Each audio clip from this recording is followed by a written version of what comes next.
The August State Board work session will now come to order. Denise, please call the roll. Glenn Flint. Here. Lily Larson. Present. Patrick McPherson. Here. Maureen Nichols. Present. Molly O'Halloran. Present. Patricia Tim. Yes. Rachel Wise. Yes. John Witzel. Here. And Commissioner Bloomstead. Present. All present. Thank you. Information regarding the Open Meetings Act is posted on the east wall of this room on the south side of the door. Live web streaming will be available through the State Board of Education website, www.education.ne.gov/stateboard.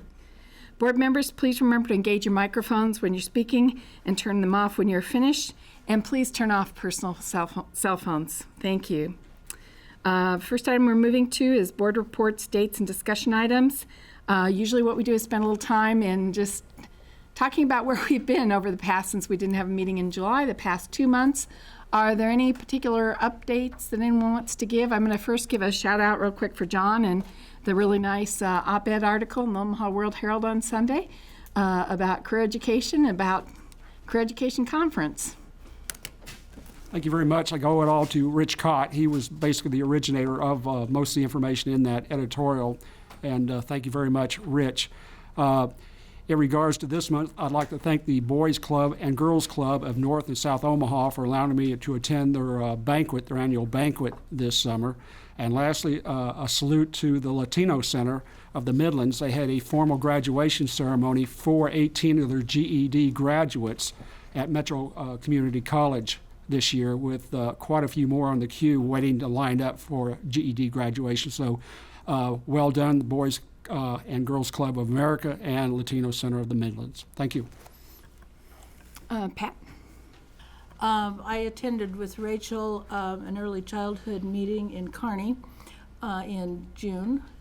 And the thing that was so different about it was generally when we talk about early childhood, we don't talk about the juvenile justice system.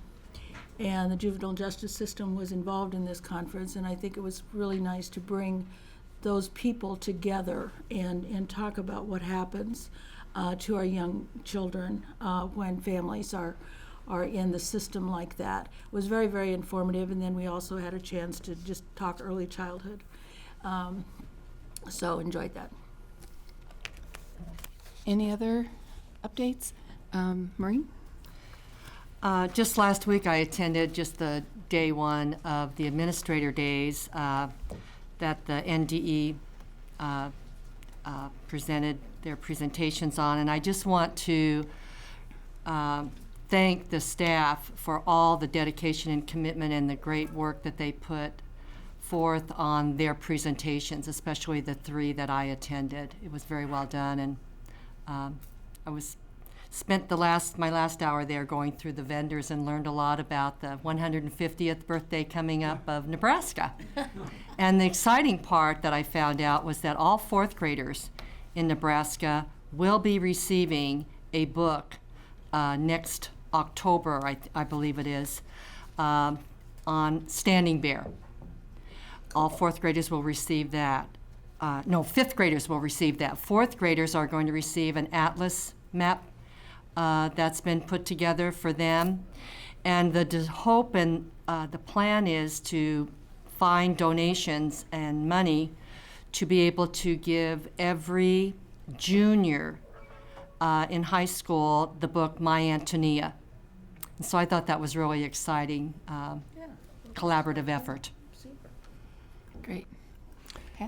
I attended the Administrators' Day last week. I thought the staff did a great job, and the 5 sessions that I attended were really instructive. Thank you.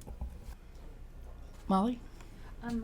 I also went to the Nebraska Council of School Administrators meeting, and I stayed all 3 days. I concur with my colleagues. The NDE staff did a great job.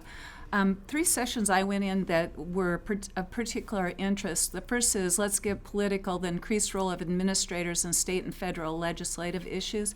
Bobby Truey and Steve Williams always seem to get right into the weeds of all the current controversy. But what I liked about it is they really, it highlighted how important our school leaders are in understanding how the federal laws and our state laws are affecting how they govern in their schools. The second big one I went to was an update from the Nebraska Attorney General. Doug Peterson came, and I was a little bit, I guess I was really reinforced. The whole idea of this whole child is taking hold not just in Nebraska Association of School Boards, but across the state. He discussed from marijuana to human trafficking, and he talked about how we have to really protect our students in schools. And he did talk about those at-risk kids. They're the most vulnerable to the temptation to get involved with substance abuse. And our mobile communities, those at-risk kids, some of them in foster care, they're the ones sometimes that are victims of that human trafficking. I do think it was really impressive that our administrators aren't just putting their heads in the sand. They're really trying to attend to that. The last detail I'm going to mention is I was not at your June meeting, so I went to a session by Rex Schultze on the transgender student update. So I kind of caught up with where you were, and I found that interesting as well. Thank you for the privilege of attending. Thanks. Anyone else? It was an outstanding conference. I'd like to also thank the commissioner and the NDE staff and Mike Delaney and the NCSA staff and the administrators that were leading sessions. It was great, very informative, 3 days. I sent out on a couple of the other places I went this summer a little bit of updates earlier, so we won't spend time on it right now.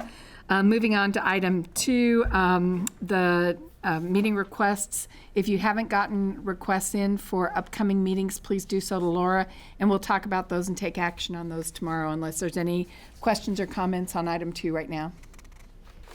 If not, we will move on to item 3, which is the Commissioner's Report and Agenda Overview. Commissioner Bloomstead. Yeah, first of all, just my regular reminder of consent agenda items. If you have anything that you would like information about or would like to potentially pull off of consent agenda, you can fill out that pink form and get it to Scott Summers. And we'll take that on as we go. Overall, there's a lot on our agenda today. Thanks to the visitors that are all here today. I'm excited to walk through some of the presentations we have ahead of us. I think that will be just actually exciting times for us, and thanks for the board's work on that front as well. I'll jump to the next one if you want me quickly to the, we have I'll get on, make sure I can pull up the right form, but the report on rules is there for your review. We have a rule to consider yet today and tomorrow on rule. I'll give that maybe that highlight that we had the Rule 4 hearing and be able to take that on and look at that today in a little more detail, but that's coming up. And then there's other, for whatever reason, not pulling up for me. Got it. Make sure I got, yeah, so we got a couple others that are up there that are kind of regular review, Rule 41 and Rule 42, Rule 43 and 44. So all 4 of those coming up as well. So thanks. With that, we will move right into item 3. And again, that's the presentation on our priority schools. And we really appreciate everyone who is here today, as the commissioner said, and we're looking forward to getting the overview and the presentation and more in-depth and learning about all the hard work that's happening in the 3 priority schools. So with that, Commissioner. Yeah, and so we'll have our team come up. I think it's going to be Sue Anderson and Dr. Kathy Kennedy, or I should say Dr. Sue Anderson too, by the way. The reality is a lot of very good work that has been done. I know they're going to highlight a lot of things. I'll probably get out of their way, but I thank, again, all of our staff, all of the expertise that we've assembled around that, all of the teams from the schools that are here. I think a monumental point in time for us to look at priority schools. Our role as an agency is changing, and our expectation, and I go back to something Pat Tim said last year, that through AQuest, the board's really involved in school improvement across the state, and this gives us a chance to move that forward and talk about these next steps. So with that, I would, by the way, I thank Dr. Friesen too as well. So she's provided a lot of our leadership in moving this forward as well, and thank you for both being here to take on this work. Thank you very much. I'm Sue Anderson, and I work with accountability here at the department, and I'm joined by Dr. Kathy Kennedy from KLK Educational Consulting, and we had the privilege of meeting with you all this morning in your AQuest domain committee meetings to share the overview of the progress plans for each of our priority schools and to share information with you about the processes that have been underway since your December 2015 board meeting when the 3 schools were designated as priority schools. That would be Druid Hill Elementary School in the Omaha Public School District, Loup County Elementary School and Loup County Public Schools, and Santee Middle School from Santee Community Schools. So we are not going to review all of those details that we shared with you this morning, but we wanted to also acknowledge the folks who have joined us in the room from the 3 priority schools today, and some of you have had a chance to meet some of them before the meeting began.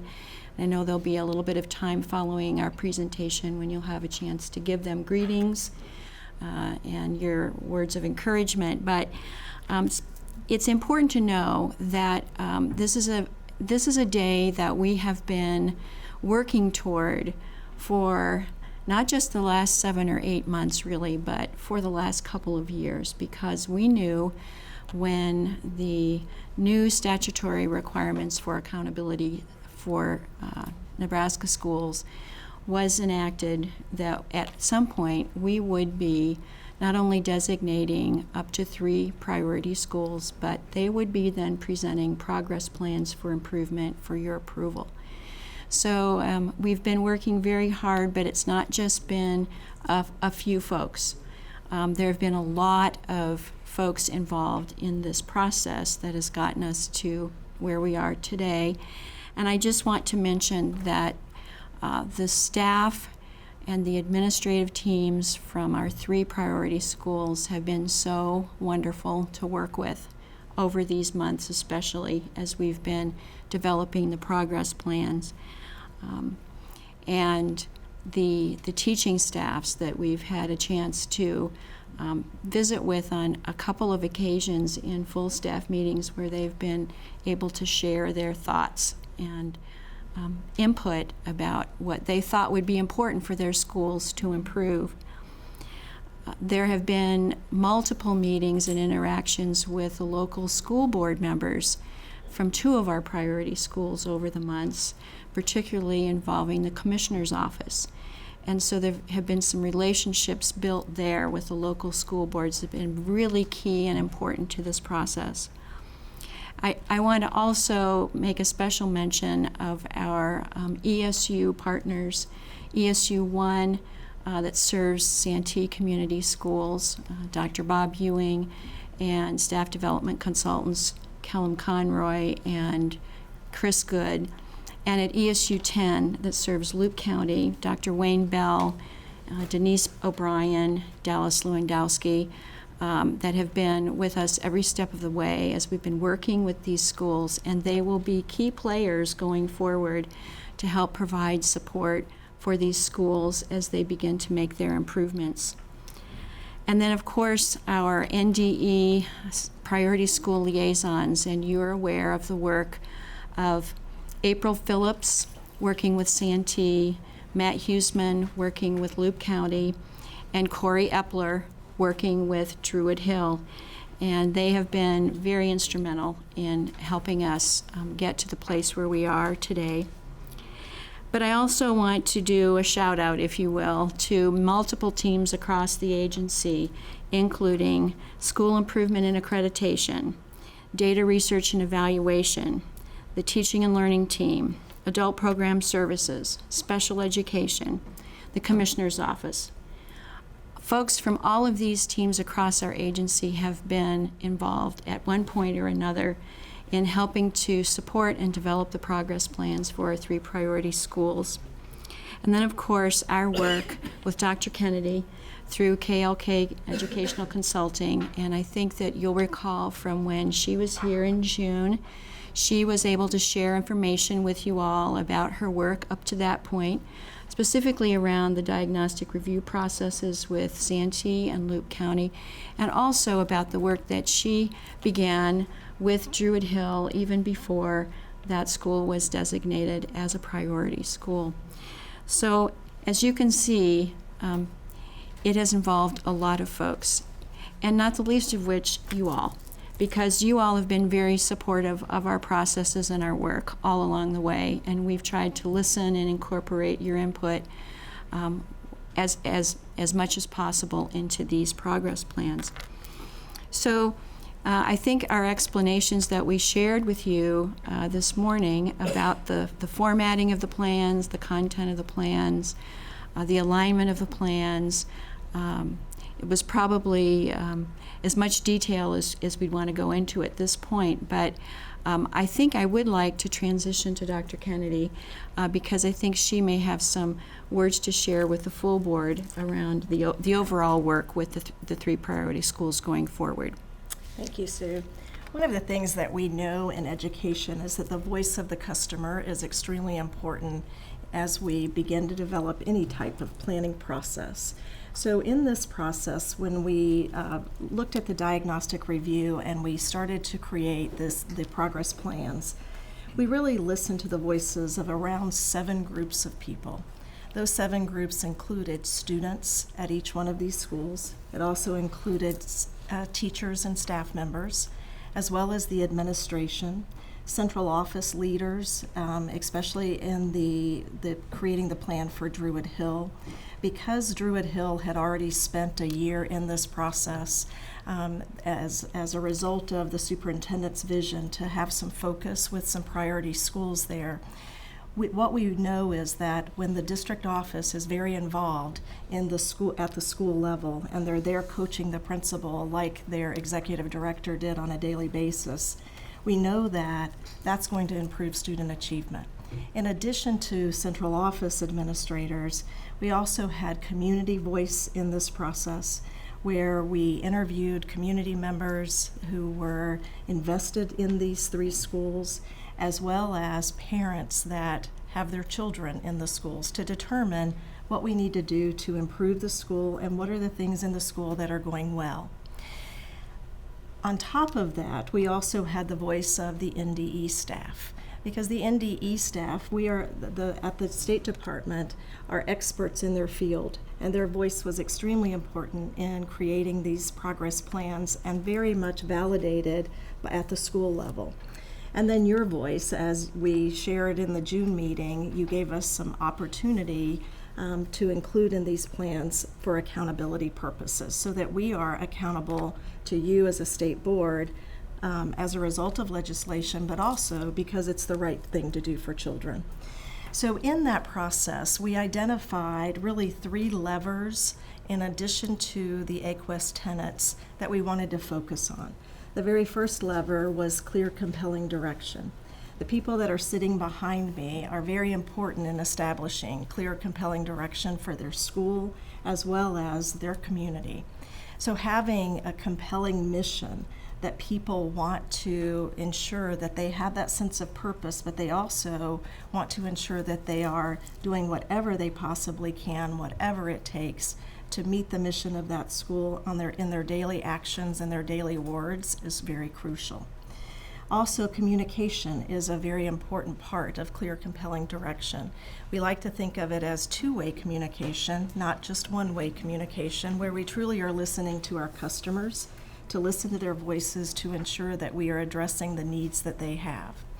The second lever that we want to focus on as we looked at the diagnostic review to the progress plan was student and staff culture, ensuring that it's a safe place for children to learn and teachers to teach. And when I talk about safety, I talk about numerous areas with safety. We look at emotional safety just as much as we look at academic safety and physical safety inside of that classroom on a daily basis so that children will take risks to learn as much as they possibly can so that they do well at the next level of learning. And our third lever is instructional leadership. You have lots of leaders that are sitting behind me today that are very capable of leading the schools with some support that you're providing for them from the state level as well as their district level. Their board members are on board with this process just as much as their principals, their superintendent, as well as the teachers within the building. So we looked at those three levers and then created a format or a framework for school improvement. So in their progress plans, all those voices came together, sat together, several of the committee members sat together and spent many hours, many hours, creating the plans that they have submitted for your approval. In those plans, you'll see goals. You'll also see, in some situations, monitoring processes where they want to make sure that they get to as far as numbers are concerned.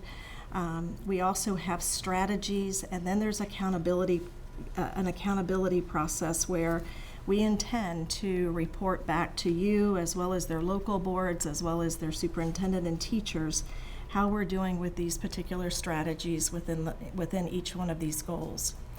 Each plan is unique based on the needs that they have within their community and within their school district.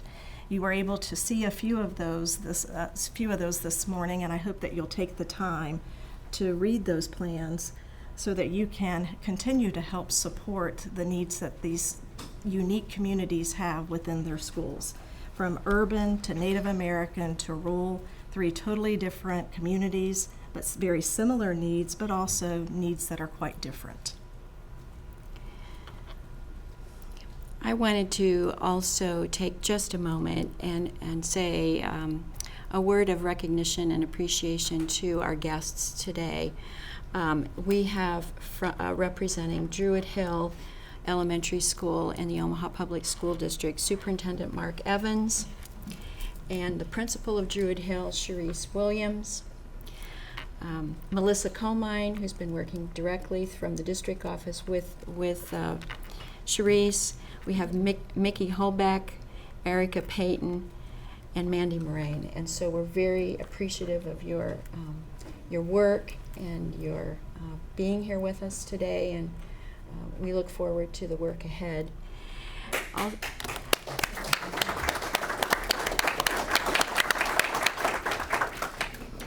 I'd also like to recognize from Loup County Public Schools Superintendent Rusty Rupert and Principal Ken Sheets. We're very appreciative of your work and your cooperation and willingness to collaborate with us. And we appreciate Wayne from ESU1 being here in support of Loup County. No? We're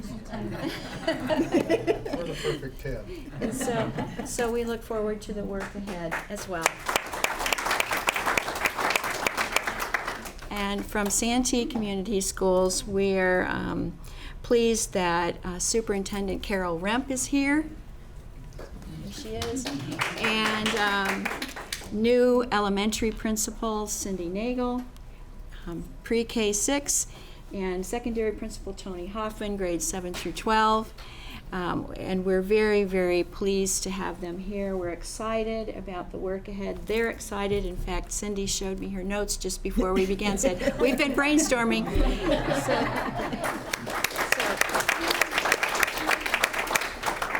So I'd just highlight, I got word from Board President Steve Moose from Santee that he was not feeling well. He made it all the way here. But I will tell you, just from the work that the Santee Board has also done, and actually all the boards, all the folks in the room, but Steve's been a great, great leader. He actually really wanted to be here today, and so, but wasn't feeling well, so had to turn around and go back, so. Yes. So I think, as you can see, this has been truly a collaborative effort, and you've had a chance to at least get a first look at those plans. We know there's a lot of information to digest there, and maybe some of you will be able to do that over the next several hours, because tomorrow I'll be coming forward to formally present the plans for your approval. And I would say if there are comments or questions that any of you might have at this point, we'd be happy to take those. If you wouldn't mind just taking a few minutes, I mean, we scheduled a little bit of time to just do some highlights between what a few of the primary goals are Sure. Love to for do that. each of the 3 priority schools, just to kind of give a sense of what some of the next steps are. If you could summarize that a little bit, it would be appreciated. I'd love to. For Druid Hill, as I shared with you before, spent the last year working on clear, compelling direction, culture, as well as instructional leadership. So their plan is somewhat different than the other 2 plans as far as their goals are concerned. Their goals are really centered around instructional goals in the areas of mathematics and under the instructional leadership lever, under mathematics as well as reading, as well as writing. So if you look at their plan, and I'm sure everyone has access to that online, but if you look at their plan, what you notice is that they are going to work extremely hard this year in focusing on creating a system within the school so that there is common language and continuity in those 3 subject areas. Not in the plan, however, is their focus on science. They've also done some internal work, again, from the leadership from the school level as well as the district level, to ensure that science is a focus within their school, as they've dedicated an individual to be the science teacher for the school.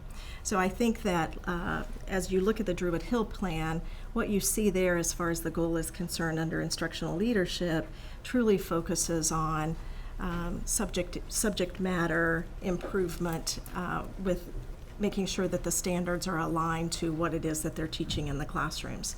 In addition to that, they also have a plethora of instructional strategies that they want to focus on in that plan. And the reason for that is they want to create that common lexicon or that common instructional language within their school building. If I go to the Loop County plan, and if you'll go to that tab there, if you look, I'll go to the Loop County with clear, compelling direction. Clear, compelling direction for them is really to focus on the whole concept of ensuring that all of the people who are invested, who are partners within their school, have the same purpose that they can share throughout the community. Their goal is to bring more of their students back into their school so that they can continue to thrive as learners and their teachers can continue to teach them. They also are going to strengthen their core values, as you see in that goal, as well as provide that commitment to student success so that they enable them to be lifelong learners. One of the things that Rusty shared with us this week, the superintendent shared with us this week in some training, was that about 99% of their students graduate from high school. And these students also go on to post-secondary education. So there's something that's going on really right in the school building that has to do with their culture, but we've got to make sure that we're communicating that out in the community so that we get the students back into the school. So if you look at clear, compelling direction for them, again, that focus on sense of purpose is going to be a crucial component as far as one of their goals is concerned.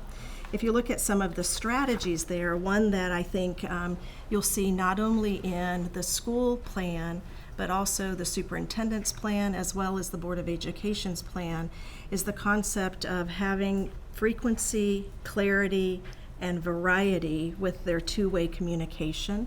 So they're going to over-communicate with their community, but they also want to hear the voice of their community back and make sure that the community understands that they're acting upon those requests that they're making whenever they are sound and in the best interest of student achievement.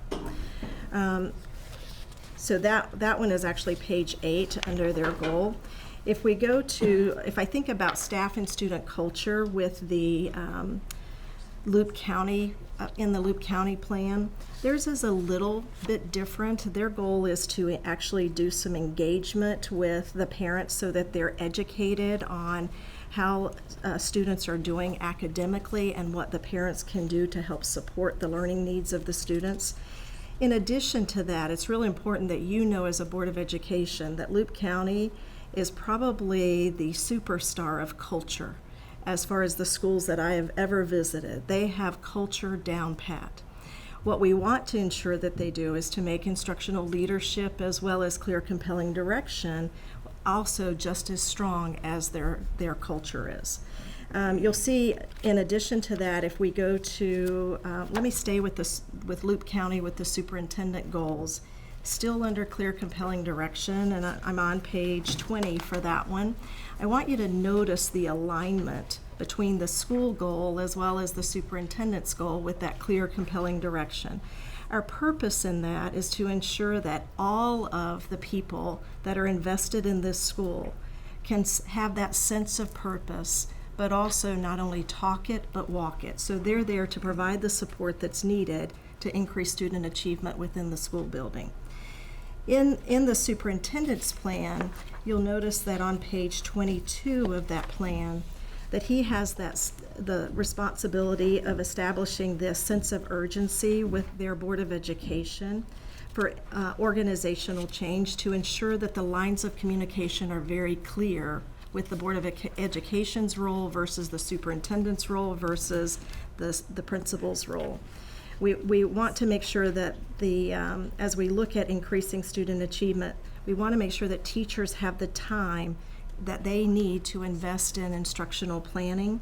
That's going to be one of the superintendent's roles, to make sure that they have that opportunity to be able to plan.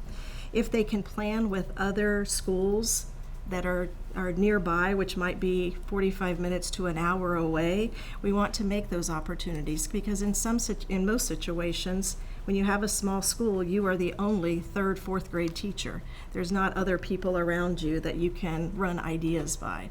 So creating that sense of community in that clear, compelling direction with purpose is going to be a challenge, but I think it's one that the superintendent is very well adapt to do, and also very encouraged to do. And you see also his goal is also around the two-way communication, not just speaking, but listening and hearing what our community is saying. Rusty's really good at doing that because he's a very personable superintendent. So I think that you're going to see, as a result of those being strategies within that goal, that will be his focus for this next school year. Then go into the section where it talks about the Board of Education, starting on page 28, again with the clear, compelling direction. You'll notice the alignment there as well with the sense of purpose, and making sure that whenever they are creating policies or procedures as a Board of Education, that those policies and procedures support the student achievement needs within the school. We also want to ensure within that goal that there's an ongoing commitment to making sure that there's a budget that provides for increased student achievement, and we're prioritizing that budget around us increasing the student achievement. So on page 30, you'll see those particular goals, those particular strategies for that goal. One of the biggest action steps that we put as a priority for the Board of Education in Loop County is to make sure that they are aware of the implementation needs of the priority plan, so that there's still alignment there and we're not scattered with our thinking, that we're focused on making sure that we're prioritizing not just financial resources, but also human resources that are needed to ensure that we're implementing the progress plan. That will not only help the superintendent, but it'll help the principals, it'll help the teachers be able to support learning at the school level. The final category that I talked about earlier is that the concept of student and staff culture. So let's look in the Santee plan at student and staff culture. So if you go to the Santee tab and looking under the,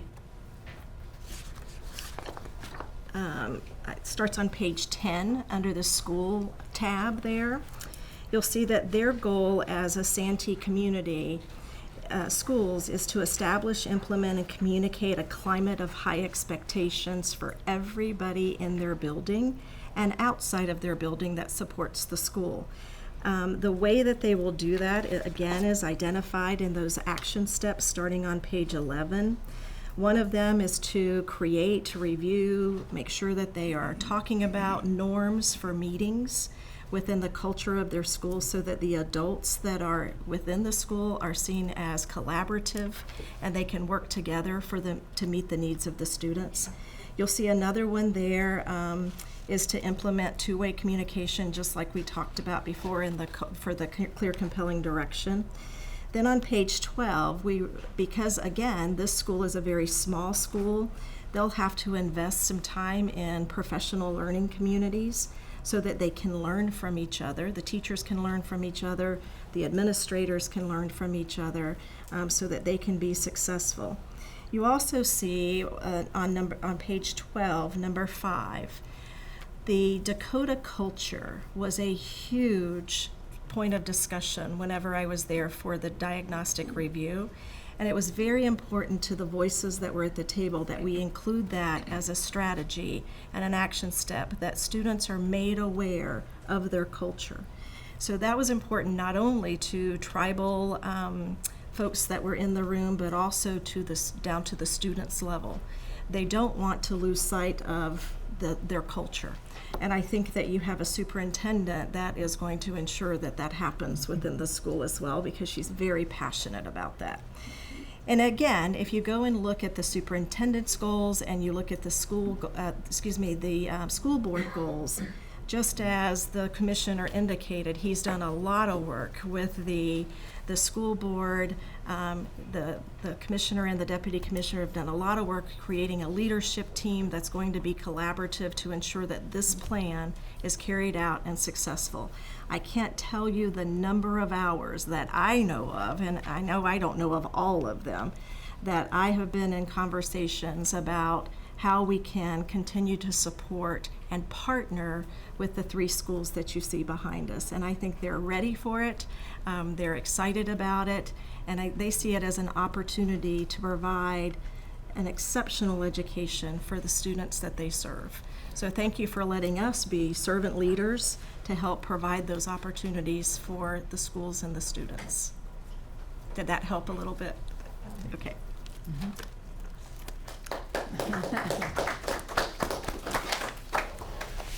Commissioner, do you have other comments? If not, we'll open up to if there are questions of the board. I see, I'll defer to Glenn, I see. Okay, Glenn? Well, it's maybe a little late in the game, but I was just considering the different plans and wondered if we're really adding any value to Druid Hill. Since they were already underway, should we have chosen another priority school? So, maybe I can address that. And there were a couple things that actually surfaced in our work, I think, with Druid Hill that might look different than other places. And one of those being around the dynamics of capacity of a school the scale of Omaha Public Schools. First of all, before we selected Druid Hill, there were actually a couple different schools that kind of rose to the surface for us to look at within Omaha Public Schools, and I had an opportunity to speak with Mr. Evans as superintendent of OPS about the net benefits of that work. One of the benefits of the work in a priority school perspective with us in working with Druid Hill is actually to understand a bit of what the strategy is in Omaha Public Schools. If you recall from AQuest, and we can probably debate whether or not we hit the mark all the time on our needs improvement schools, but we did have, I believe it was 28 different needs improvement schools identified within Omaha Public Schools. What I found fascinating is when I called and chatted with Mark, that he said, well, you've identified 2 that are among the 8 that we've identified to do some intensive work in already. And so it really was a kind of a validation between their work and also our work in identifying schools that were really important for that. One of the things that I think we get a slightly different perspective in working in Druid Hill is how does the Department of Education work with the largest school district in the state of Nebraska, with the largest African American population, with global languages of 120. They have a very difficult job to make sure that they're on the right track. By the way, we have a very difficult job in figuring out what that looks like. So it's actually in building the shared capacities with Omaha Public Schools, different than just simply working with Druid Hill.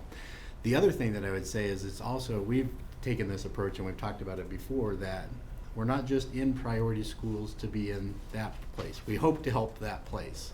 we also hope to identify strategies that are going to make a difference for schools in similar circumstances. And so I believe that's really among the benefits. We might find that Druid Hill's kind of on the right track, and perhaps there's a different type of setting we're in. We'll watch obviously the plans and decide whether or not how soon they have to come off. There's an exit plan strategy or an exit strategy with each plan. We hit the mark and we'll review it next year again and go, well, all right, do we stay on track? Are we still doing the right things? Or have we done what we can do there? We feel comfortable. We always want to support each one of our needs improvement schools. How do we, is working in somewhere else a benefit not just to a different school, but perhaps a set of schools that are going to matter? You see that even with Luke County. It's been a part of that we have our kind of our small declining enrollment schools that I worry about, that we don't provide the support and level of service that we need. So I see it there, and obviously with Santee as well, that we want to be there as a support system, not just for Santee, but really for all of our Native American communities. And we missed that one category, if you remember. We only had 3. We kind of ended up identifying a 4th category of our demographically shifting communities across the state, those that are experiencing changes in English language learner populations or other demographic shifts that change the makeup of the school needs and community. And so that's how I see it, that each one of these has some unique benefit in the work that we do with the schools, but it gives us a chance to kind of make the most of that. We're learning a lot. I mean, I think this is a really unique process. I don't know if nationwide it looks like this. In some states, they did complete school takeover types of plans from a state level. I think this actually, I hope we're onto something. I really do. I hope we're onto something where we're building capacity in the system to improve itself. And I feel that work in Druid Hill, and I feel that work in Luke County, and I feel that work in Santee. John? Thank you very much. I was truly enlightened to hear that culture was a part of the plan too, which is very, very important for all parts of our state. But I got a question for Druid Hill in regards to, with all the languages that OPS is, if you will, working with, how many languages are we working with at Druid Hill? I'll defer. Just 2, or 3, English, Spanish, and Sudanese. Thank you.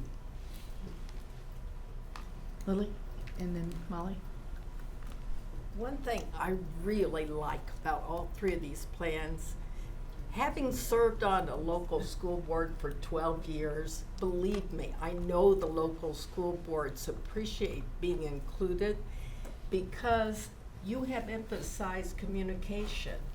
And that is one key group that you absolutely should never overlook. They are your source for the best communication in a community. They are there because they care.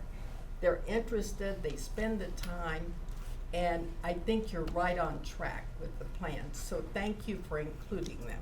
Thank you. Welcome all today. This is so exciting to see actually your smiling faces. I think it's a tremendous opportunity for Nebraska. These type of support plans have been developed on many different levels, but I wanted to give you an invitation. When we were at the Nebraska Council of School Administrators meeting, Nebraska Loves Public Schools was there, and they gave all of us that little card, and they said, will you please do some videotapes or commentary about success in your school? And today, when Kathy was talking about compelling direction, the culture of student and staff, and instructional leadership, I thought to myself, wouldn't it be cool if you did some videos of the 3 points that are really the basis of these models that are going to give hope for other schools in your same type of demographic situation? I bet you're going to have some cool videos, and I want you to shine. I want to share the good news because I know we're going to have a lot of stories that will and maybe impel other different groups in your same situation to make improvements. So good luck, and we will be monitoring and looking for all your joys, and even the struggles will bring good consequence. Thank you. Any other questions from board members? I just then also would like to echo many of the comments my colleagues made. I think when we started down this journey several years ago, thanks to the legislature that directed us down this journey, I think we really have moved in a direction that's good for Nebraska. What's exciting about where we're at today in Nebraska, and I think over the next few years, is we're moving away from a concept that was federally mandated of pointing fingers and negativity and talking about failures as opposed to talking about successes. And I think today what we've heard about is successes, and successes that are starting and moving forward in ways that we'll learn from. And I think as a part of the process, we have a responsibility as state board members to be a part of this process. So we're not here saying, you know, that we have issues and concerns and any of those kinds of things. We're here to say we're partners in this process, and that we will learn from you, we will be supportive, and certainly the leadership of the commissioner will move us and the staff in that direction, that it's not about pointing fingers, it's about creating that system of support that can help us to continually improve and provide more opportunities for young people in Nebraska that I think all of us believe are very important and well intended to do. So again, I also want to thank you for being here, and thank you for being a part of this process. And we look forward to those updates, but we also look forward to hearing from you if there are things that we need to do to help you improve in this process. I think this is a learning experience for all of us in this process, and we don't want to be as what's defined in statute in 5 years sitting here going, well, now what's next? Because I don't know that we at the board level have any greater expertise than what's already in this room to help move us forward. So again, thank you very much for being here today. Thank you for your diligency and your work on developing those plans, and for really helping us move forward as a state. So thank you. If there's no other comments or discussion points, we're going to take a short break. I know. Now we'll take a short break. So the state board will convene for a short break.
State Board will reconvene, and we do not have a report under number 3, item 4, board priorities and policy research.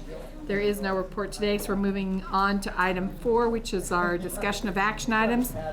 The first item under item 4 is discuss the process for the priority school plans. Deputy Commissioner Friesen or Commissioner, one of the two of you? I'll start while she comes up, because first of all, we just kind of put this, we put this on there just in case there were any other questions about kind of the process or anything else that you wanted to discuss. I thank you for your efforts overall, and you can see that there's a lot of folks very dedicated to this work. We have up tomorrow, we have 3 separate action items, so we take up each plan individually. And so we thought that was probably appropriate and important, but I'll turn it over to Dr. Friesen if she has any other thoughts or instructions for us. It's hard to remember right at the moment, isn't it? No instructions, but just a reiteration of the process and a gratefulness. And I just want to give, even in her absence, Sue Anderson just a shout out for just coordinating this, putting this together. She's been there from the beginning, her work with AQuest to her work with bringing the priority schools to this point in the plan. It just requires to validate that work, just some public recognition of that, as well as the others in the team. We have come, just to get it started, so very far. The whole term of relationships needs to be reiterated, because in the beginning, priority schools thought of themselves with a designation of needs improvement, which was synonymous in some of their minds to failing. And just to work through relationships to get to a point of support, collaboration, took some convincing, took some time, took some work, and took some beliefs after continuing to work with. So just appreciating the process to get to today, to see the excitement of everybody to continue with what's being done. So that would be what I would bring to the process. Thank you, Dr. Friesen. Thank you. Glenn? You had mentioned exit criteria. Is that in our plan, the exit criteria, when they're leaving priority school status? Or? I don't think there is exit criteria in the plan, and I would almost emphasize the fact that the plan is, so to speak, fluid. Next year, there's great possibility, well, there is possibility that we would look to what we've accomplished in the first year and move forward. As you're reminded, on the Druid Hill plan, Druid Hill is so much further than the other 2 schools that they could look at some different measurements, so to speak, and that would be the same thing we would look at with Luke County and with Santee.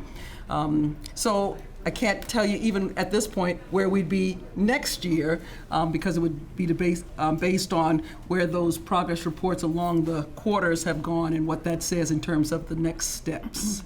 Wouldn't it make sense, though, to have some kind of tangible exit criteria goals for these schools, so that they have beyond just trying to deal with the particular issues we're addressing, that they know what they've got to achieve in order to get off the list. It seems to me that if you tell me I'm maybe not doing things as well as I should, you tell me I've got to do some new things, and yet you don't give me some kind of tangible goals as to what I've got to do to get myself from the list. How long does this go on? So I think Glenn brings up a good point there. Thank you.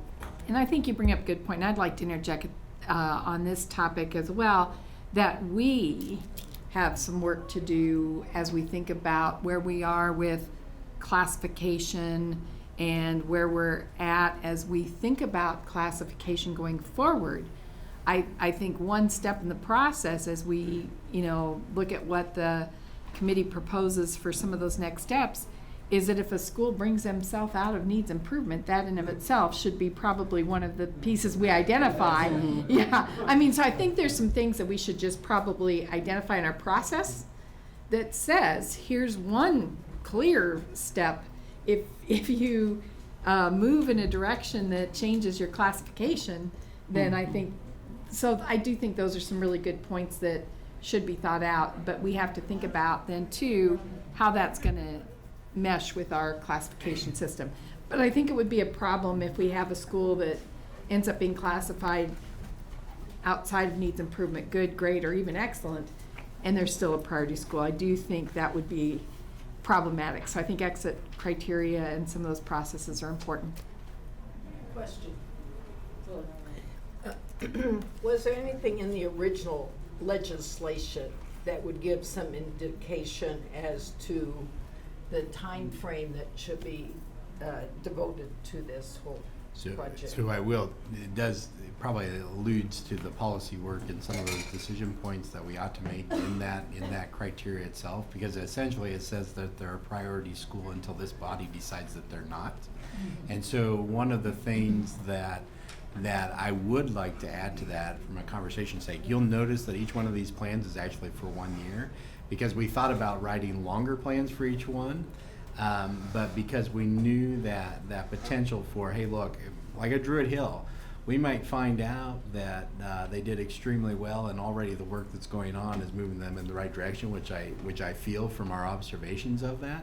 We might do more good somewhere else in a different school setting, and I think I think there's a bit of that we could. I don't know that I'd write it into their plan per se, but in our plans, that we ought to include that as part of what other criteria do we need to add to this, and from what have we learned. And I think in each case you could say that. I mean, they're very different circumstances, I would tell you. I mean, that we're facing in 3 priority schools, but it gives us a chance to go, oh, what's this really look like here? What's this really look like at the next place? And so we're learning from that. I suspect kind of our work in the monitoring of this plan right now is going, hey, look, if they seem to be headed the right way, and definitely if they're headed the right way relative to the, say we see score growth perhaps in a place, and they're getting a boost relative to that within our own classification approach, well, we probably should recognize that, and we won't know that for a little while, but it gives us a chance to kind of dissect that. And by next year, what I would really tell you is, I think not only do we make a judgment about where they're at in those plans, by the way, sooner than August, I would actually say we need to know what that trajectory is by June, and say, hey, look, I think we're going to be in a position where we need to walk that forward. The timing of this is a little awkward, in part because of when we select another priority school.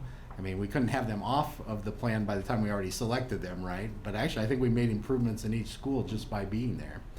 We made it certainly setting up a strategy within Santee. I mean, I will tell you, I mean, they've not had stability around their administration, nor have they even had, I mean, Tony Hoffman, I mean, and we've gone through a lot with Santee, but Tony was there on his own as a provisionally endorsed principal for I mean, trying to run the school by himself when they didn't have a seated superintendent even, those were challenging times. And so I look at that, and they're better than they were. They still need our help and support, but I'm going to need your help and support in thinking through those next kind of policy level questions. I got to ask this question in regards to, we're going to be having quarterly reports in regards to the progress of our priority schools, if you will. It seems to me, correct me if I'm wrong, but it's going to be the discretion of this board to literally look at the progress and determine the date, the time when they will exit, and also at the same time will determine the next priority school. Maureen? I don't want to dig deep into the weeds, but one of the things as I think about what we've been talking about would be, okay, so they reach a point of getting out of the priority level of needs improvement, but then what if that superintendent leaves? What if there are several teachers that would happen to leave after we've gotten them trained? There's so many different filters to consider as to, would we take them off the list that year then? Would we want to give them one more year? Because leadership is the key. Any other comments, questions? Okay, so as the Commissioner and Dr. Friesen stated, tomorrow each of the individual plans come to us for action for us to take at tomorrow's meeting. So if there's no other questions, we'll move on to item 2, discuss contracts with KLK Consulting to assist party schools. Commissioner Bloomstead. Yes, and the various work that we've done, and you see the documents around using Kathy Kennedy for this particular work. What I'll tell you is in the development of how we've done plans and how we did our initial diagnostics and other things, there's kind of 2 fronts that I'm looking at in using Kathy. Number one, the kind of the outside expertise that has been brought. We wanted consistency across how these plans are implemented in each one of these schools. And again, kind of in our learning process of how we do that. We're also using this kind of approach to make sure that we're building capacity in ourselves. And I very much appreciate what the ESUs have been able to do. But even in each one of those cases, this is a specialized type of approach to how we think about turnaround in schools, how we do that work. And so right now we're trying to use Kathy's work to help us actually in the long run build capacity to do that work, whether at the department, whether at ESUs, or sometimes even specifically at school district level. As you'll note, actually, Omaha Public Schools was already working with Kathy. In some ways, we were trying to pick up on that, and Mr. Evans was very kind to say, I guess, in somebody's conversation, I mean, one of my first conversations, don't come in and implement something new, because that will distract our work, right, to move us forward. We tried to also think about how this gets implemented into our work around accreditation visits. Luke County was going through an accreditation visit at the same time, aligning those different things. And Kathy brings a special level of expertise to get that work accomplished. So we started with that process. We weren't entirely sure that how that would build. We learned a lot in the time since engaging with her and feeling like she's the right person for us to kind of carry out that work over the next year. Are there any questions? Yes. I just was wondering, it is quite a chunk of money. It's like $256,000. Is she bidding hours or, because like we were hiring. It's really Virginia days, Jennings right? for I mean, so 30 days, and hours. she's coming in from out of state with that kind of expertise. It is a lot. I mean, so don't get me wrong. Our intention is to make sure that we set up this model and do it effectively, and I think she brings that to the table. In the long run, I'd hope to be able to build some of those capacities in ESUs, in us, to be able to do that work too. And Does she have a bio of what other schools she's helped out or something like that? And it's not, I would just like to say too, it's not just her. I don't know, we Kat. didn't introduce, but she's got, we I don't more know than how one. many She got associates team or members of it. who all We'll works bring up with her. again the expertise that was sent behind me.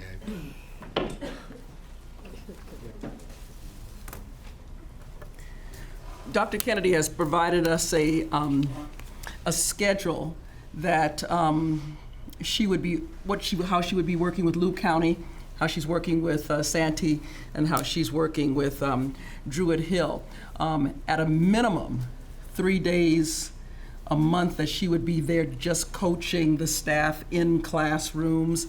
But not only would she be looking at just the coaching aspect.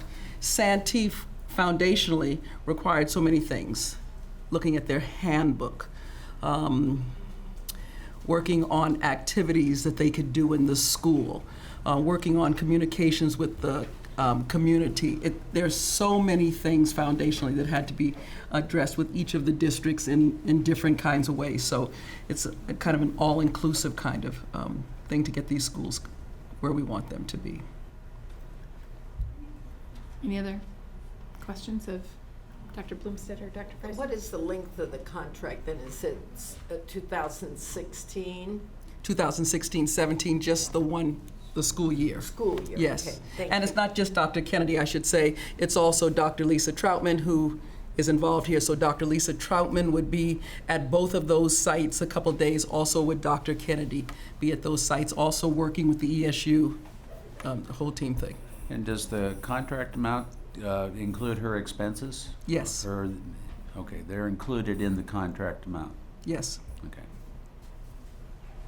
Any other questions? All right, thank you. Moving, and tomorrow that will come forward for action.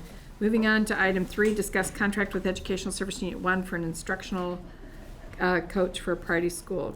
Commissioner Bloomstead. Yeah, among the things, and this would be specifically related to CNT, we went through a series of things and seeing that, and first of all, the department losing Carol Remp to CNT was one of the things that surfaced in our search for someone to serve as a superintendent. And Carol,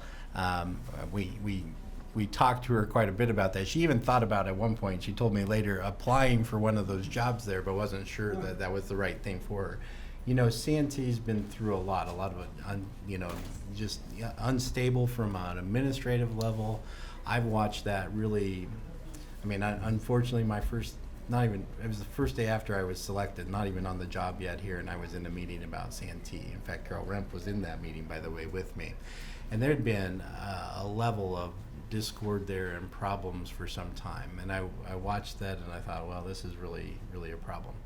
I've worked, and as you all know, with ESUs quite a bit. I had many conversations with Bob Ewing about how can they help from an ESU level, help provide a level of stability around the ESU, which the staff members that have been working, the staff developers that have been working with us are already there. We thought in intentionally trying to we need all the capacity we can get at Santee to really make a difference. And so this is one of those capacities, someone that's actually not just beyond the KLK, Kathy Kennedy consulting with Santee, that we have to look at a way to ensure that we get the staff on the right page. The notion of staff culture is really a very important part of that plan. Making sure that instruction really matters. And one of the things, as we worked with the board, and there's a perception of that the teachers don't somehow care about what are happening to students, like teachers that come from the outside. I don't believe that's the case at all. But in the absence of leadership for a period of years, which is really unfortunate for that set of children that are in school there and in that community, we knew that we could not leave them without the capacity to be successful in getting that done. We were very impressed that ESU 1, we actually asked the ESU to go out and try to find someone else to contribute to that team member, and that's what this contract actually is for instructional leadership. The Santee board has hired that administrative team. None of that expenses come out of the department. So they hired the superintendent. They hired an extra principal. They took our recommendations of ensuring that they were building the right team very, very seriously and done that work. I am very impressed with that board. Probably the board, second most impressed I am with any board in the state of Nebraska. I'll give you first. How about that? But no, to be honest, that we've had so many hours of conversations just with C&T, and what I'm also very impressed with ESU 1 for stepping up, and this is one of the additional strengths we think that they need in place. And I think Dr. Friesen could probably highlight even more of what we've seen instructionally that needs to be in place for Santee, and that's what this contract is about, is ensuring that we get that person hired. So. Santee hasn't had some things that we know. Santee hasn't had some things that we know that would be critical to success of teachers: pacing guides, curriculum guides, some order to lesson plans, targets or lesson objectives. And so the benefit of having an instructional coach that's there with them as much time as we could get in the way of Mary Beal to be with that schedule is what we went for. We would love Mary Beal to be there every day. Right this first year, we can get her about 3 days a week. So we were excited for that because we know that's going to make such a difference with her credentials. Any other questions? I'm a little off topic here, but when you talk about Santee, you got some very special issues. You got fetal alcoholism that affects a lot of the children. You got diabetes that is rampant. As we go through this process, are we taking in? Are we dealing with those issues as well in what we're doing with our plan? I know I'm a little off the subject of the contract here, but those are serious issues that they're impacting the learning of those children in a great way. Yes, those issues are there, but I think I have no doubt that they couldn't be addressed as much as they will be able to be addressed with a larger capacity of a leadership team. Even when Dr. Bloomstead and I visited Santee, the nurse from the neighboring medical facility was there on campus as part of her assignment. So I know there is a deep care for that kind of care for their students. But sometimes Santee even lacked a schedule in some things that I know with an administrative team that can target that kind of thing for students. I think the capacity to be able to address even more those kind of needs would be there for the students. And I would suggest at some point, since we're off topic, and I like going off topic also once in a while, that maybe Bob Ewing, who is the administrator of ESU1 and some of the team, ESU1 has been working for quite a few years to address the needs of the 4 Native American reservation schools that we have in the state. And so I think this is a step in an evolution of work that they've already begun. And a part of that work looks at, because of support services they provide, for example, in special education and with what the impacts of fetal alcohol syndrome are, I think they're really doing a lot that in many respects I would say they're unsung heroes already. And this, I think, will help us move forward, not just with Santee, but with the work ESU1's doing in partnership and collaborating with all the Native schools. I think there's some real positive possibilities here. Yes. And we have a bit of a hidden gem within the Department of Education too. So we're having conversations in Voc Rehab about how we connect to the community connections across there. Steve Moose, who's their board president right now, works in their health clinic, and so we're having conversations about how we connect other community things there. But what happens in small communities, Santee not exclusive of that, is that when the school community isn't functioning, other things are at a detriment there as well. And so if we can get that to be a really solid base, I think you'll also see other things come along. It's really remarkable. And I think of the board member that gave Dr. Friesen a hug from Santee and said, well, this is wonderful that you're in doing this, and we just imagine a day where our students feel as if they're wanted. We thank you. This was the level of relationship kind of development that we were able to do there. But I think, Patrick, it goes to your points of there's other things that are happening, and we have to play a leadership role through this process to help think of those other things too. So. All right, any other questions or comments? Thank you, Dr. Friesen. Thank you, Dr. Bloomstead. Next, we'll move on to item 4, discuss proposed revisions to Rule 492 NAC 4 regulations for textbook loans to children enrolled in private schools in Nebraska. Good afternoon, Bryce. Hello, good afternoon. I'm Bryce Wilson, Director of Finance and Organizational Services. Tomorrow you're going to have an action item to approve or adopt the revisions to Rule 4. Basically, working in conjunction with the Nebraska Catholic Conference, we've come up with some revisions that broaden the definition of textbook to include electronic subscriptions and other materials that school districts have subscriptions or license agreements for. We've also included a definition of loan in the proposed rule that basically defines loan to mean a provision of instructional material in a manner that the title remains with the school. Any questions, Glenn? LPS had some concerns about this, not sure how to proceed.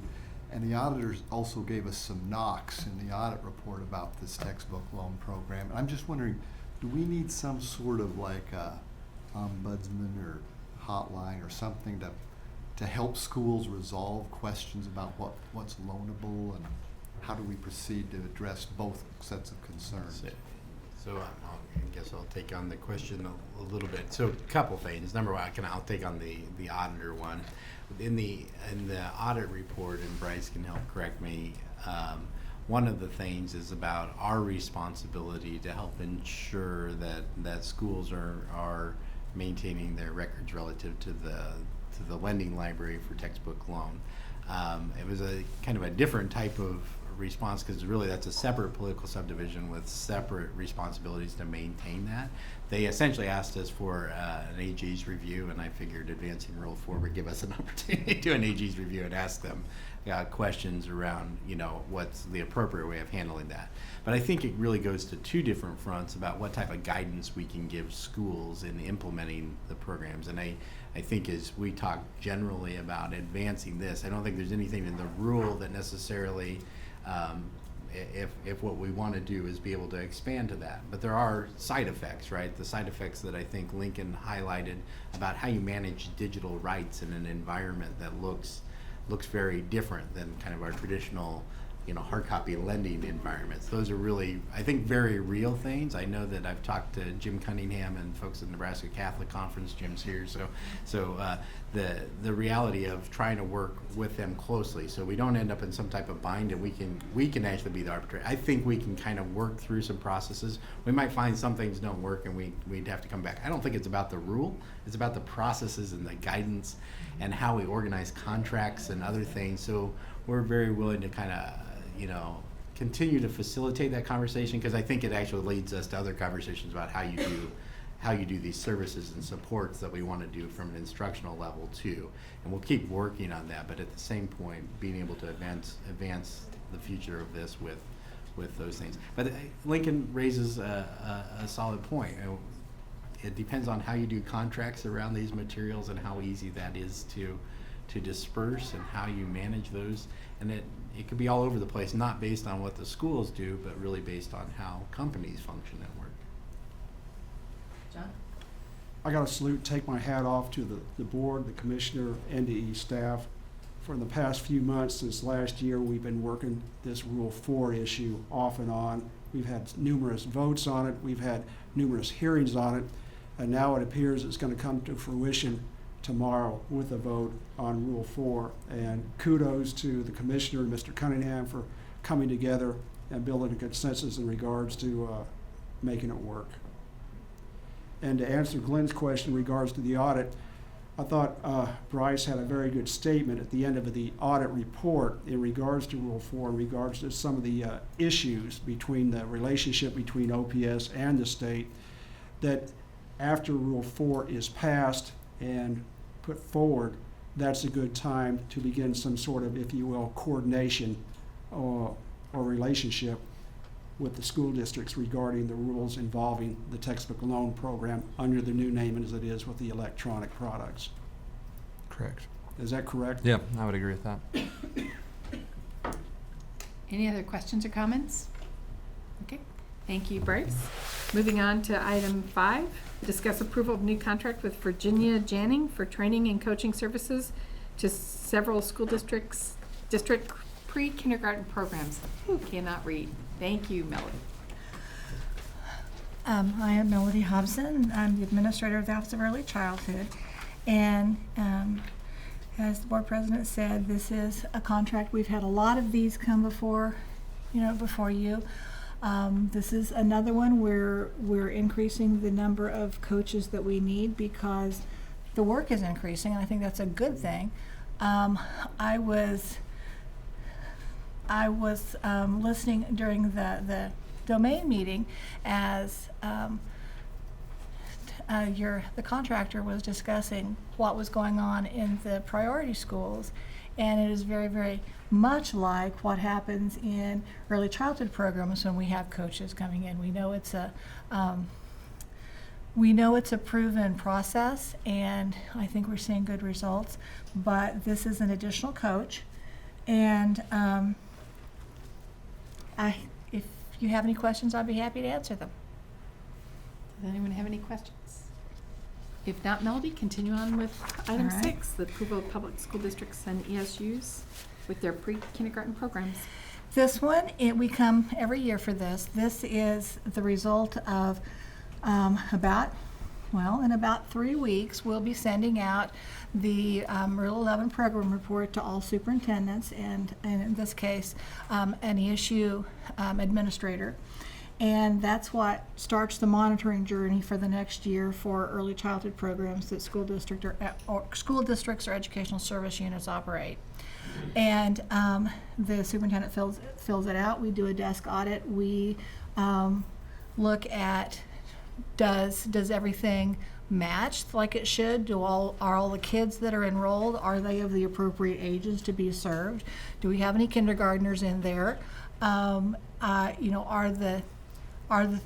we have professional development plans?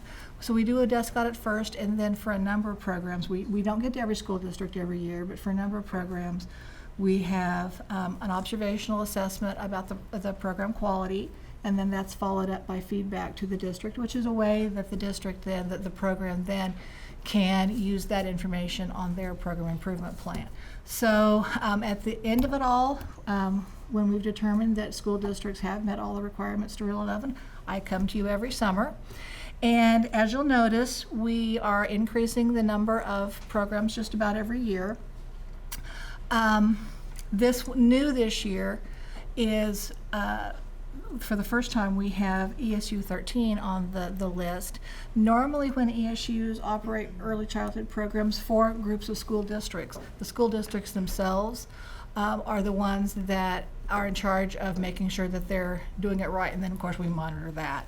But ESU actually is the Head Start grantee now in the Panhandle, at least in part of the Panhandle, and so we directly have to approve them, and so we're very pleased that they took over the grant. So anyway, we have 211 districts that have early childhood programs or send their kids to an ESU that has an early childhood program. We are a long way from meeting the capacity of all children who have identified risk factors, but I think we're doing well, and it is a voluntary program. There are parents who don't need or don't want to access it. That's absolutely fine, but we really want to make sure that the programs that are out there are of high quality. Any questions? Questions for Melody? Thank you, Melody. Thank you. Move on to item 7, discuss approval of a contract with ESUCC. Dr. Folkers. Good afternoon. Greetings. Tomorrow, on your agenda is a contract with the Educational Service Unit Coordinating Council. And a small bit of context is we entered into a memorandum of understanding between the department and ESUCC for a variety of services and activities that they do and provide on our behalf or in collaboration with us. And so one of those big buckets, if you will, of services and coordination that we work on together is in the space of data, technology, and all of those kinds of topics. And so the contract itself is really a mechanism for us to kind of operationalize the MOU in the form of an official agreement where we can provide resources to help support some of the expectations and partnerships in the work around this space. So specifically, this contract is helping us support things like the identity management system, the single sign-on work that is happening, the expansion of, it's called U-Portal, but it's essentially the kind of the framework of the App Store, where the different applications that districts can get access through the single sign-on are provided.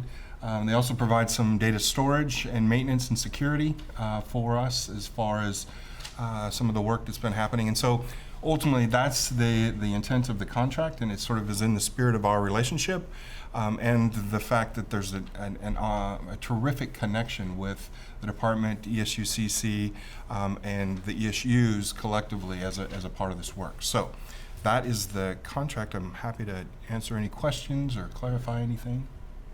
Any questions? Fabulous. Thank you. All right.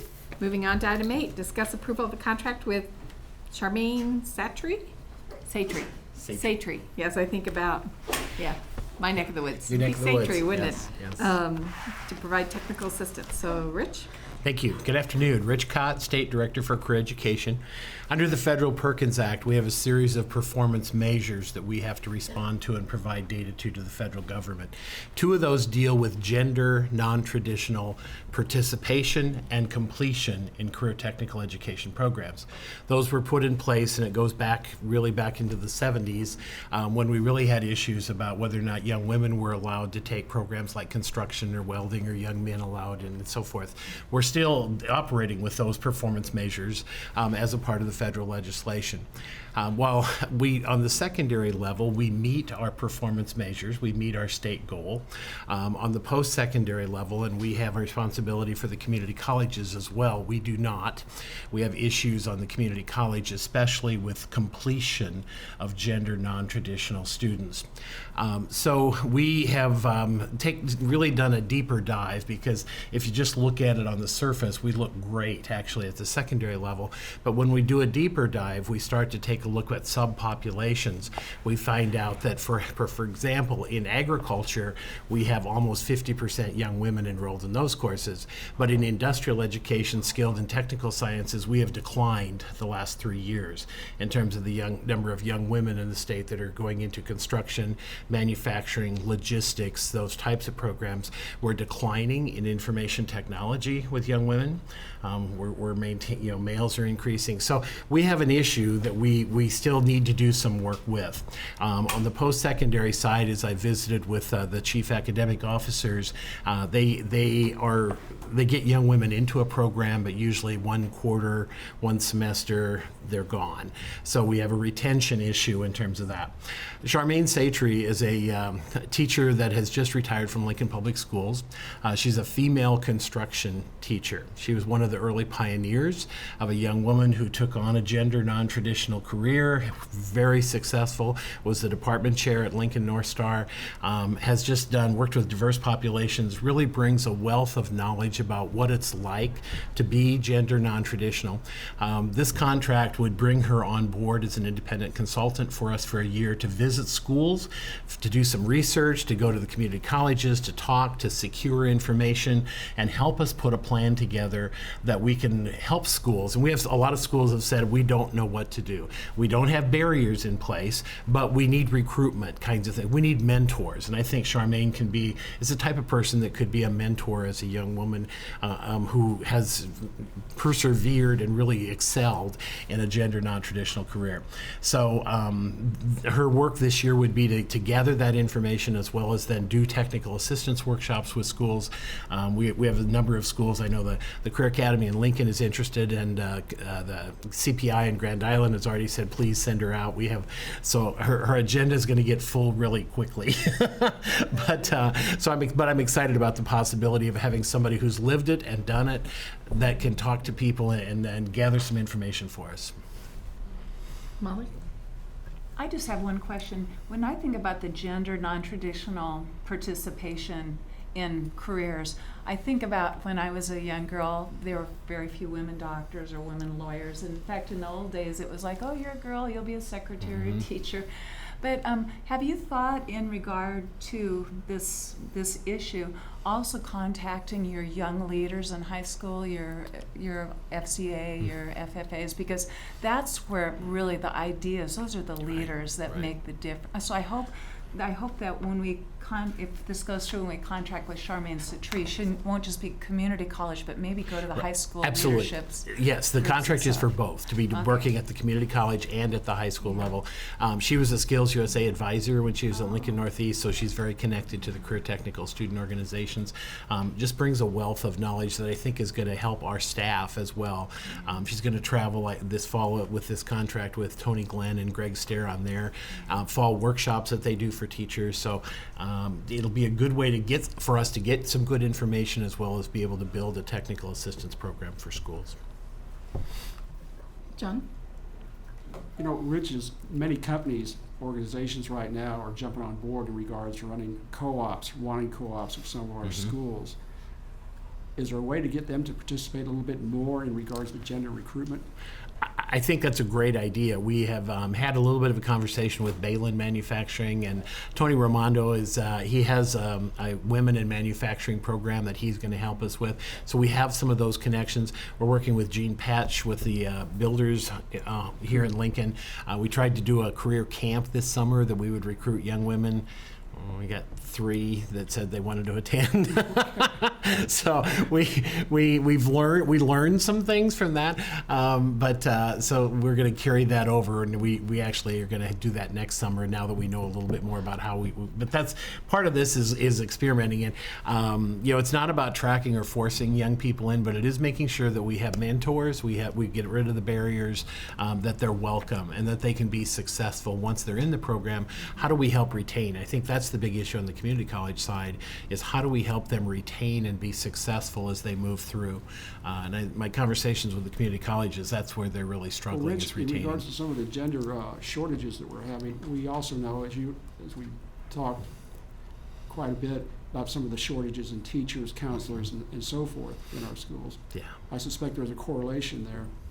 Right. And Charmin's a good example of a person who has done a nice job of trying to recruit young women in particular into skilled and technical sciences teaching. So, she has a lot of stories to tell you about why they will or will not consider that as an appropriate occupation. Thank you, Rich. Certainly. I'll probably get off topic a little bit again, but do we know why why females don't persist in these in their training and their position? Is it, do we have an idea why? From what amount of work we've done thus far, it's a lack of support. When you're the only, I'll use an example. I was at Northeast Community College, and they had one young woman in the utility line pole. So she was the only one. Male instructors, all males in the course. She was the only female. She lasted a quarter and was gone. When you don't have anybody that you can talk to, or you don't have anybody to affiliate with, and I think that's where, because when Charm went into the teaching profession, she was one of like 2 or 3 female teachers.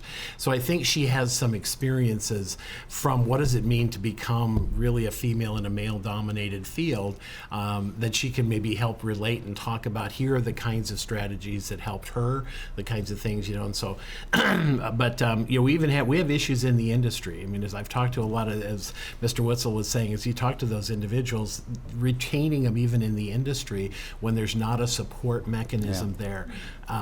When you're the pioneers, when you're the first in there, it's kind of difficult sometimes. So. And have you used any social media to reach out? In this effort, any public service? I mean, you'd think there'd be a lot of folks that'd be just really desirous of not only recruiting somebody that is in an atypical profession, but just somebody that simply can be a welder or be a pole climber or whatever. You'd think that well, absolutely. We have worked with the Nebraska Manufacturing Council, Industry Council, around their social media campaign, dealing with, we've discovered a couple things. One is that we still have huge parent issues around stereotypes and what parents want their children to be or not to be. And there really are a lot of stereotypes. And one of the things from the research, some of those stereotypes are in place by 4th or 5th grade of what I can or cannot be by gender or even by race. I mean, those stereotypes are powerful, and that's why we're starting to think about what do we need to do differently in an elementary career guidance program that starts to keep those doors open and keeps, especially as we think about STEM careers for young women. I just had an article that came across my desk that talked about why we can't get more in college, more women, and what they come up with calculus is one of the stumbling blocks for young women in STEM careers in college, that calculus is a barrier. So, I mean, I think there's a lot of research out there. What I'm hoping Charm does for us is pulls this together so that we can begin to really develop a very thoughtful strategic plan about how we just make sure we don't have any barriers in place and we create opportunities for young women as well. Oh, Marina, I'm sorry. Well, I'm a real promoter of the Nebraska Loves Public School by the Sherwood Foundation. And just this last week, I was reviewing some of their films online, and they have a Skills USA. It's only about a 7-minute film. But the first thing that stood out to me when they were showing that, and they highlighted several different school districts, all males, except there was one female welder.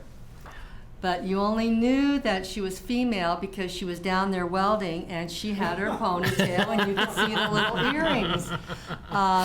And I thought, that was a perfect opportunity for them to have actually showcased her instead of one of the other young men. Yeah. And so I've got that in my notes to let them know that. That's Send cool. a note We appreciate that. Yeah. because it's a great opportunity. Cool. Any other questions or comments? Thank you, Rich. Okay, thank you. We'll now move on to item 5, committee reports and other items for discussion. Item 1 under AQuest is teaching and learning reports. And so I'll turn that over to Maureen.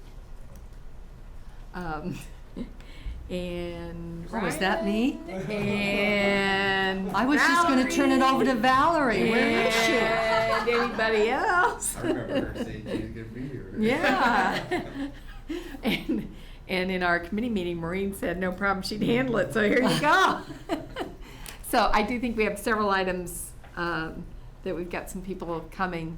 I don't know if you want to just touch base on the educator effectiveness, the training that occurred this summer Well, under. yes, we, in the educator effectiveness area, we had several grants, $5,000 grants, that we were able to do some training on educator effectiveness and evaluations type things. And 32 different school districts participated, I think it was, and took advantage of it. And so we would think that's going to be really effective in moving forward with this type of thing.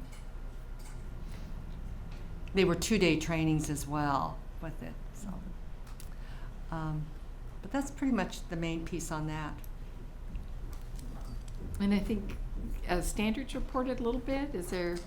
Yes, I actually have an email. Corey, they are working on PE standards. I think they were supposed to be yes, they were working on PE standards. I think they planned on doing those in September, but it sounds like that might slip now a month. And they're getting the writing teams put together for the science standards and talking about some computer science standards as well, working with Dr. Sold at UNL.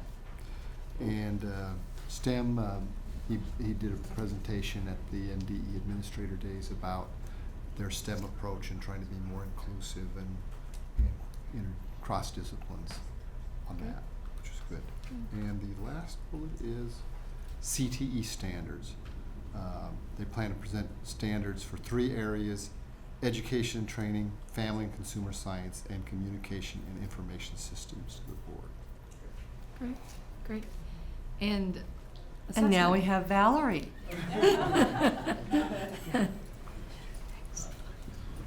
Welcome, Valerie and Jeremy. So, sorry. I'm Valerie Foy. I'm the Director of Statewide Assessment and Accountability. Jeremy Henniger, the Assistant Director. And the documents that we're going to discuss were attached to the work session this afternoon, and if anybody needs them, I have them here also. So the 2 documents that I'm going to discuss today, the first one is the report on the college entrance exam. And if, as you will well remember from this winter, the legislature discussed LB 930, which would have established the administration of a college entrance exam and placed the NISA testing at grade 11 in all public schools in Nebraska. 930 did pass, and so a college entrance exam will be administered in Nebraska public schools starting in 2017-18 according to state statute. The Nebraska Department of Education, in consultation with others, with school districts who had input into this decision, made the decision that it would be better for the school districts if we administered the college entrance exam in 2016-17 as the first year, rather than waiting till 2017-18. The reason for that is that the 2016-17 school year, had we not administered the college entrance exam at grade 11, would have called for our school districts to prepare students for a transition in English language arts and a possible a partial transition for mathematics, because we are giving the first year of the fully transitioned English language arts test, and we'll set standards this year for English language arts on the NISA. And we would have partially transitioned on the college and career ready math assessment at the 11th grade. To have our districts prepare curriculum, instructional strategies, and administer and set standards for a test that was only going to be conducted for 1 year, really we felt would cause some chaos in our districts around them aligning curriculum and making these decisions about strategies, and even sufficiently preparing students for what the test would look like and how to prepare for it. So we made the decision that we would move ahead and release a request for proposal for a college entrance exam for 2016-17, and that is what we did. So in addition to that background, as we wrote that request for proposal, we tried to take into consideration a great deal of information that had come into us. The commissioner had conducted a survey about the college entrance exam when 930 was being discussed to see what the district's opinions were on that. A number of people contacted the Nebraska Department of Education with their opinion, and many times it was not so much that they did not want the test or they did want the test, but they might mention something. Well, you know, it'd be a great idea to do this, but we're wondering, have you thought about alignment or something like that? So we took all of those. Then in addition, our department runs an Assessment and Accountability Advisory Committee. So we brought this topic specifically to them. In fact, we spent the full morning on it at our Assessment and Accountability Advisory that took place in May, and got information back from them on concerns or issues that they would like addressed. Then we reached out to several states. Not only did we look at quite a few states' websites and see what they had there as information, but we specifically reached out and had conversations and exchanges with Colorado, Michigan, Minnesota, Wisconsin, and Kentucky, which have all been administering a college entrance exam, some for many years and some for just a few years, and asked about their experiences and what they would suggest if they were rewriting their RFP at this time, and questions like that. And we also reached out to departments within the Nebraska Department of Education, so the Special Education Department, because accommodations is a little bit of a concern for school districts. The data and research team, because we wanted to be very specific about how we wanted the data delivered on the college entrance exam. So we reached out to all of these people to write the RFP. And as a result of that, we included items we believe in the RFP that if the test company is able to work with these and deliver these, will improve this experience and the educational experience of our students around this test. So some of them are, we ask for a choice of mode depending on the school site. So the school site should be able to determine if they want their students to take it online or paper pencil. We also put in it that if the site did determine they wanted to deliver it online, that students who have an accommodation of taking a paper pencil test would still have that accommodation available to them. We also asked for an expedient approval process for accommodations. Now, the accommodations are more limited than would be on a NISA exam in that they produce a college reportable score.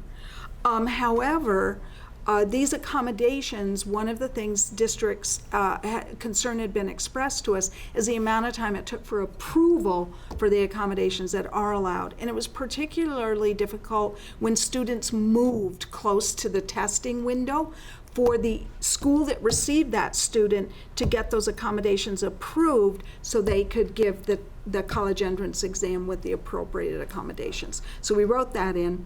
We asked for the company to include an online preparation opportunity for our free and reduced lunch students. So a bit of concern has been expressed to us that by administering a college entrance exam, we would perhaps widen our achievement gap, because some students' parents are able to pay for and do pay for the preparation classes for the college exam, entrance exam, but other students may not have that possibility within their family finances. So we ask the company to provide that online with no cost to our students.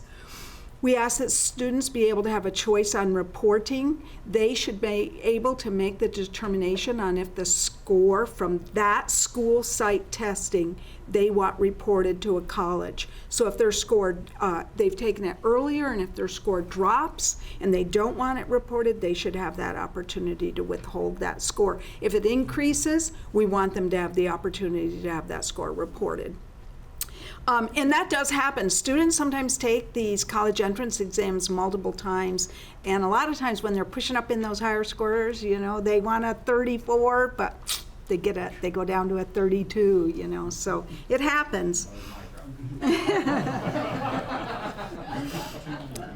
And then the last two is we wanted to make sure that we had a report on alignment. We believe that teaching Nebraska standards is important, and we would like an alignment study done based on the items on the test, and then that we will do a standard setting. And so those are all pieces that we included. The next piece of information is just the schedule that we're following. You would see that it was released in July, and that the intent to bid was due shortly after that, and that we've received notification of intent to bid from ACT and SAT. Those are due next week. We will have about 10 to 12 days to review those. We have an option here of having demonstrations done. We could ask for the companies to come here, or we could ask for them to provide online opportunity where we would go to a WebEx or a recording that would explain the online processes or inform this process. And we will go through that review, and then we will, once the company is selected, we'll go through a contract process with them, and we hope to bring a contract to the state board in September. And so. Let's do the questions over this first. Sure. Is that all right? Yep.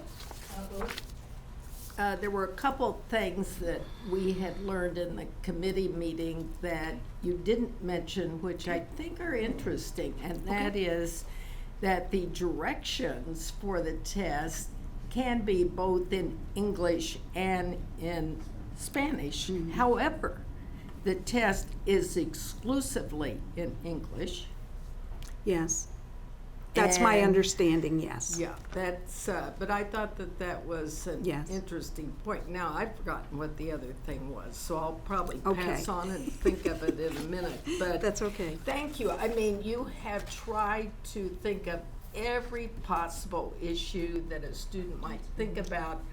And I do think the issue of allowing a student to be able to submit their best score.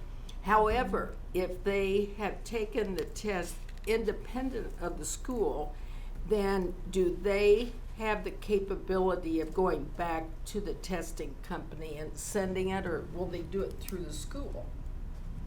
Is that clear? In other words, if I answer it right, the students select whether they want to have a score submitted. It's in the test form, and they can go back afterwards too and request for that to be submitted. They can request for when they did it independently. They can request. We've asked that be seamless, that they are able to request either the one that was administered at the school, or if they take it on a Saturday, that's the one. So they could do that. We wanted it left totally at student choice, with all of those being options. And I do think having the option of paper pencil is something that's very beneficial to students. Thank you. Thank you for being thorough. Valerie, I just want to Jonathan thank Miller. you for your outstanding presentation you gave at the Administrators Conference. Oh, thank you. You had a packed house, and the presentation they were great by you and your staff, so thank you very much. Thanks, I really appreciate that. That was a real team effort, you know, that we all took part in that, but thanks. I was also at NCSA when you did your presentation. I was very impressed that you covered all the bases. I do have one question about the 11th grade test that is going to replace the NISA test, Okay. reading, writing, math, science. It is my understanding that, for instance, some of these national tests will do an aptitude portion before they actually take the test. So my question is this: do both ACT and SAT have that kind of student inventory? And if they do, will that be part of our data stream? Will we know for career pathways? It would be very helpful if we had some of that information. And so we don't know all of what they can offer us, and that's why there are two things I want to say in response to that. We'll use our contract negotiation to try to get the best product that we can. So you asking that question is just like all these other things. It makes us aware of it, and to be really aware when we do our contract negotiation that whether we do want that or not, because sometimes you have to find out what you want to stream through in your data, okay? And so we would have to look at that and how that would be reported. And then I have one more comment, but it's not exactly related to that. And you look like you have another question. Go ahead, I'm listening. The second thing I wanted to say is we wrote into this RFP that it could possibly be for 1 year and then it would end. But we also wrote in the possibility to extend it for 2 or 3 years. So if we get what we want, we're very happy with our company, we're able to work out a contract that really works the best for our students, we may just go ahead and extend that. If not, if we have some issues like profiles that we want to work through a little more, we may re-release the college entrance along with the next RFP that I am about to talk about in just a minute here. Okay, this was just the only other comment I was going to make. One of the sessions was about personalized learning plans, and it concerns the students' aptitude, interests, and then career opportunities. And it seems to me, if we're doing this systemically, the college entrance test, if we have access to that information, we could say to John, you have a great interest in being a heart surgeon, but your science scores on the test are not, in alignment with your interest. Right. I mean, I do think they definitely would have a benefit in a personalized learning plan, whether... It's a great point. Other questions? If not, then Valerie, why don't you continue on to the next part of your... So the next one is really about a contract amendment, but that's not the true meat of what I wanted to address with you today. So the contract amendment is for the National Center for the Improvement of Educational Assessment. Brian Gong is he just moved out as the executive director, and he still is a director there. He's our technical advisory committee chair, and he is a known national expert on assessment and accountability and technical support around those. So we have worked with this center every year. We've had some contract work with them, but we added a portion to that contract, and that has brought about this amendment, that they're going to assist the state of Nebraska in developing what we're calling the full visioned RFP. So we're getting ready to release a full RFP. That was the little RFP for the college entrance exam, and this is the full one because it will encompass the full vision of what we hope to include to provide well-rounded, balanced assessment literacy in the state of Nebraska. And so you can see the pieces in the document. I'm not going to read them off to you, but that's what we're going to be working on. So we've begun that process already with the Center for Assessment. We've done some planning around it. The commissioner has been involved in that. We're getting ready to get that in a written form, reach out to other teams, reach out to our districts to do that. But we will also, during that process, release a request for information. It's a process in which you can gather information about components that you may want to include in the RFP and can inform the RFP to perhaps be written to more advantage the state by having that information in our students. And so then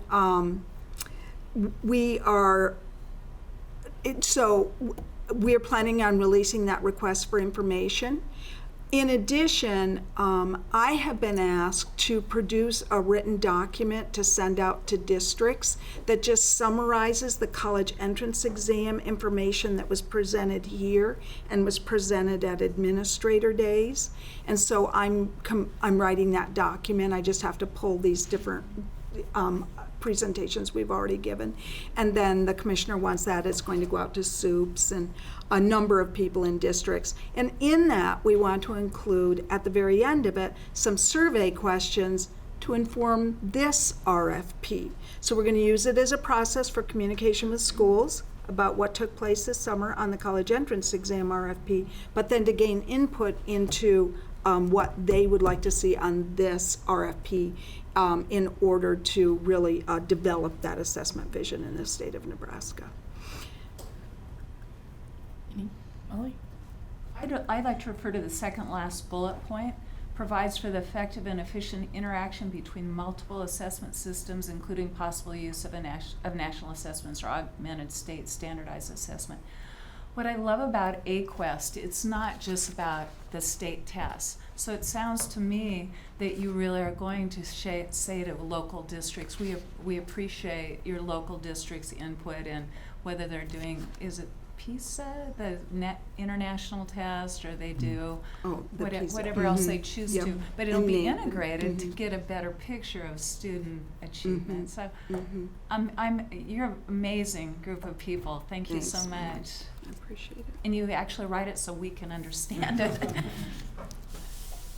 I would just kind of add to that. So under state statute right now, there's a requirement for a nationally a norm reference test that schools give. I think as we go through this process, in addition to the vision, I mean, it might be that we arrive at a point where, hey, look, we might have to request that certain legislation be changed to address, does it really make sense to offer a national norm reference test plus other assessments, and thinking about how we streamline that for the benefit of our school districts. I think it goes to the point around kind of what we'll learn probably in the effort around a college entrance exam and how those data elements work with different companies. So it's a different process for us that we're certainly learning from, but I appreciate Valerie and Jeremy's efforts to pull these things together. Any other questions or comments? Thank you, Valerie. Thank you, Jeremy. Report you made to NCSA to all of us. The PowerPoint? Yeah. Oh, sure. Yep. Thank you. Yeah, it is online. Yeah, it's But on. I'll send it. I'll send it.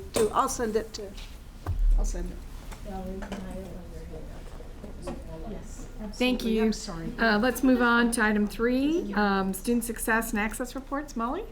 I would like to refer you to this sheet. So not everybody went to NCSA where this was handed out, but it's a marvelous summation of student success and access. In regard to my positive partnership, I'm that tenant. It was so strange, a lot of the speakers kept saying 95.17% attendance, and they were just shocked. And the dropout rate is 1.09, and we're building more 21st century community learning centers. Okay, and then transitions. Do you want to talk about, who's my transition lead? Is it you? Do you want to mention a little bit about the transition news? In regards to, we had a great transition speaker in regards to Rich Cott had a presentation at the conference in regards to transition and how it affected VR. A lot of us don't think of it that way, but it has a huge impact on VR, and we're thinking about how to incorporate that into AQuest. But in regards to mobility and a few other of our points, it was brought up that the transition has a huge impact in college attendance, graduation, quality of life, and student success after high school. So hugely successful high percentages, and we're very, very proud of the organization we have here in regards to Rich Cott and his team providing such information and guidance. Thank you. And Pat, you're my Educational Opportunities and Access tenant. Did you want to mention anything on that? We're going to have a meeting Friday afternoon. We pulled a piece out of the access to talk about early childhood and access to early childhood, and that meeting will be Friday afternoon. Wonderful, wonderful. One thing on this sheet I would draw your attention to, the students eligible for free and reduced price meals in Nebraska now is up to 44.17%. I don't know if that surprises you, but it's getting higher. I was just wondering, how are we finding the data when we're starting to go to community eligibility provisions, the CEP, where everyone eats? What do you do if parents aren't motivated to sign up for free and reduced meals? How do we calculate economically disadvantaged? Yeah, within CEP, that's actually based on several different types of indicators that come from, SNAP and TANF, and if you made me recite what those exactly mean, but essentially programs that otherwise would indicate that there are needs for particular families. The difference with CEP is that they aren't signing up actually for that. So that's been the conversation. There's been some changes in statute about how to address that and how we go forward, but that's actually been a big area of conversation. And that's it. Thank you, Molly. Next, we'll move on to item 4, data and continuous improvement. Maybe we jump take to a finance. short break, because I think finance is going to be maybe a little while. So let's take a short break before we move to finance. Short. 5 minutes.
State Board will now reconvene.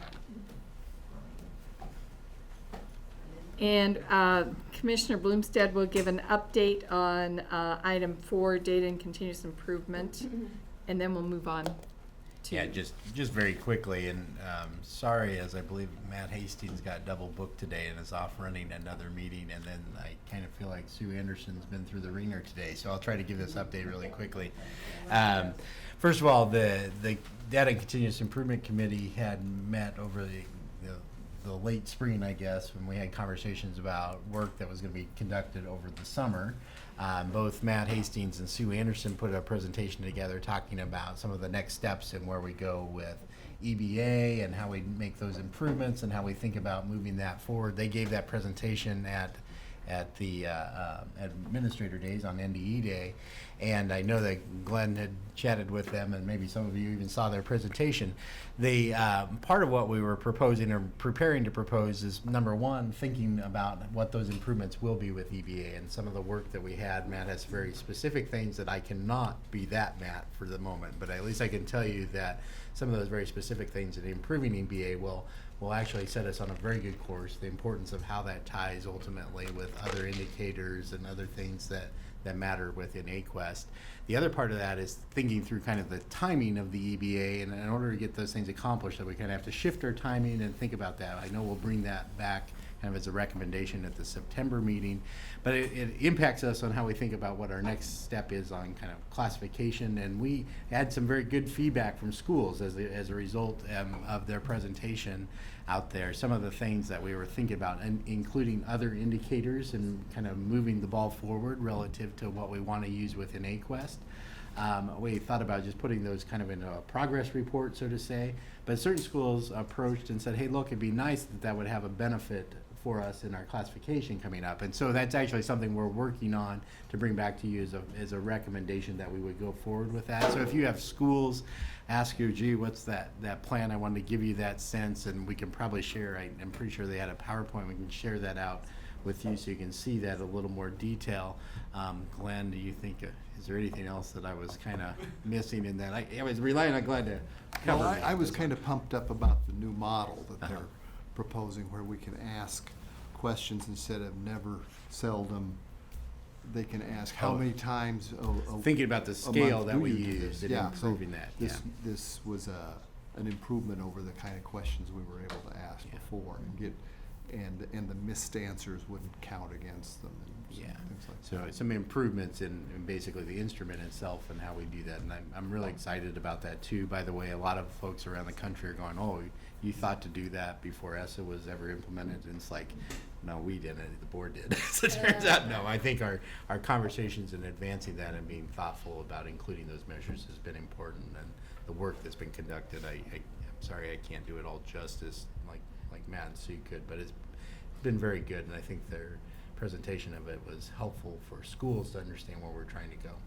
I think one of the elements that in the presentation that they did and that I think is, as we move forward, is the concept of that we may not do an annual classification, or that we may at least wait a year or two as we're in transition with assessment as well, to look at classification and look at some sort of process, maybe that schools can submit a progress plan or updates that we may bump up, but hold the same if there's some evidence to bump up while we're in transition with assessment, because that will be a part of the process and impact raw classification as we're moving through some processes with transition and assessment. I thought that was a good part of the presentation. Any other comments or questions? Anything else, Commissioner? Okay, then I'll turn over to our chair of our Finance Committee, John Witzel, for Thank you, item Rachel. 5. Last May, the board directed that a Budget and Finance Committee be formed under a board policy. In regards to that, the first meeting of the Budget and Finance Committee was held on 30 June of this year. With that, Bryce and Shane here provided us a briefing in regards to the upcoming biennial budget coming up, and also they briefed us in regards to the recent state audit report that they had just received. At that time, we were very blessed to get an in-depth briefing by the two accountants in regards to the budget, what it contained, and we were very, very, very pleased and very glad with their presentation. Also, we received a, if you will, a draft copy of the state audit report. Since then, we've been working back and forth with Shane and Bryce in regards to content of the budget and also clarification on some issues for the audit. And this morning, we had a committee meeting, at which time the two gentlemen provided us with an updated version of the budget and also of the audit report. And we can say that we're very, very pleased with what we saw at the committee meeting this morning, to include modifications to the budget and some of the constraints and opportunities that we have going forward with it. Also, I'd like to take the opportunity to mention the audit.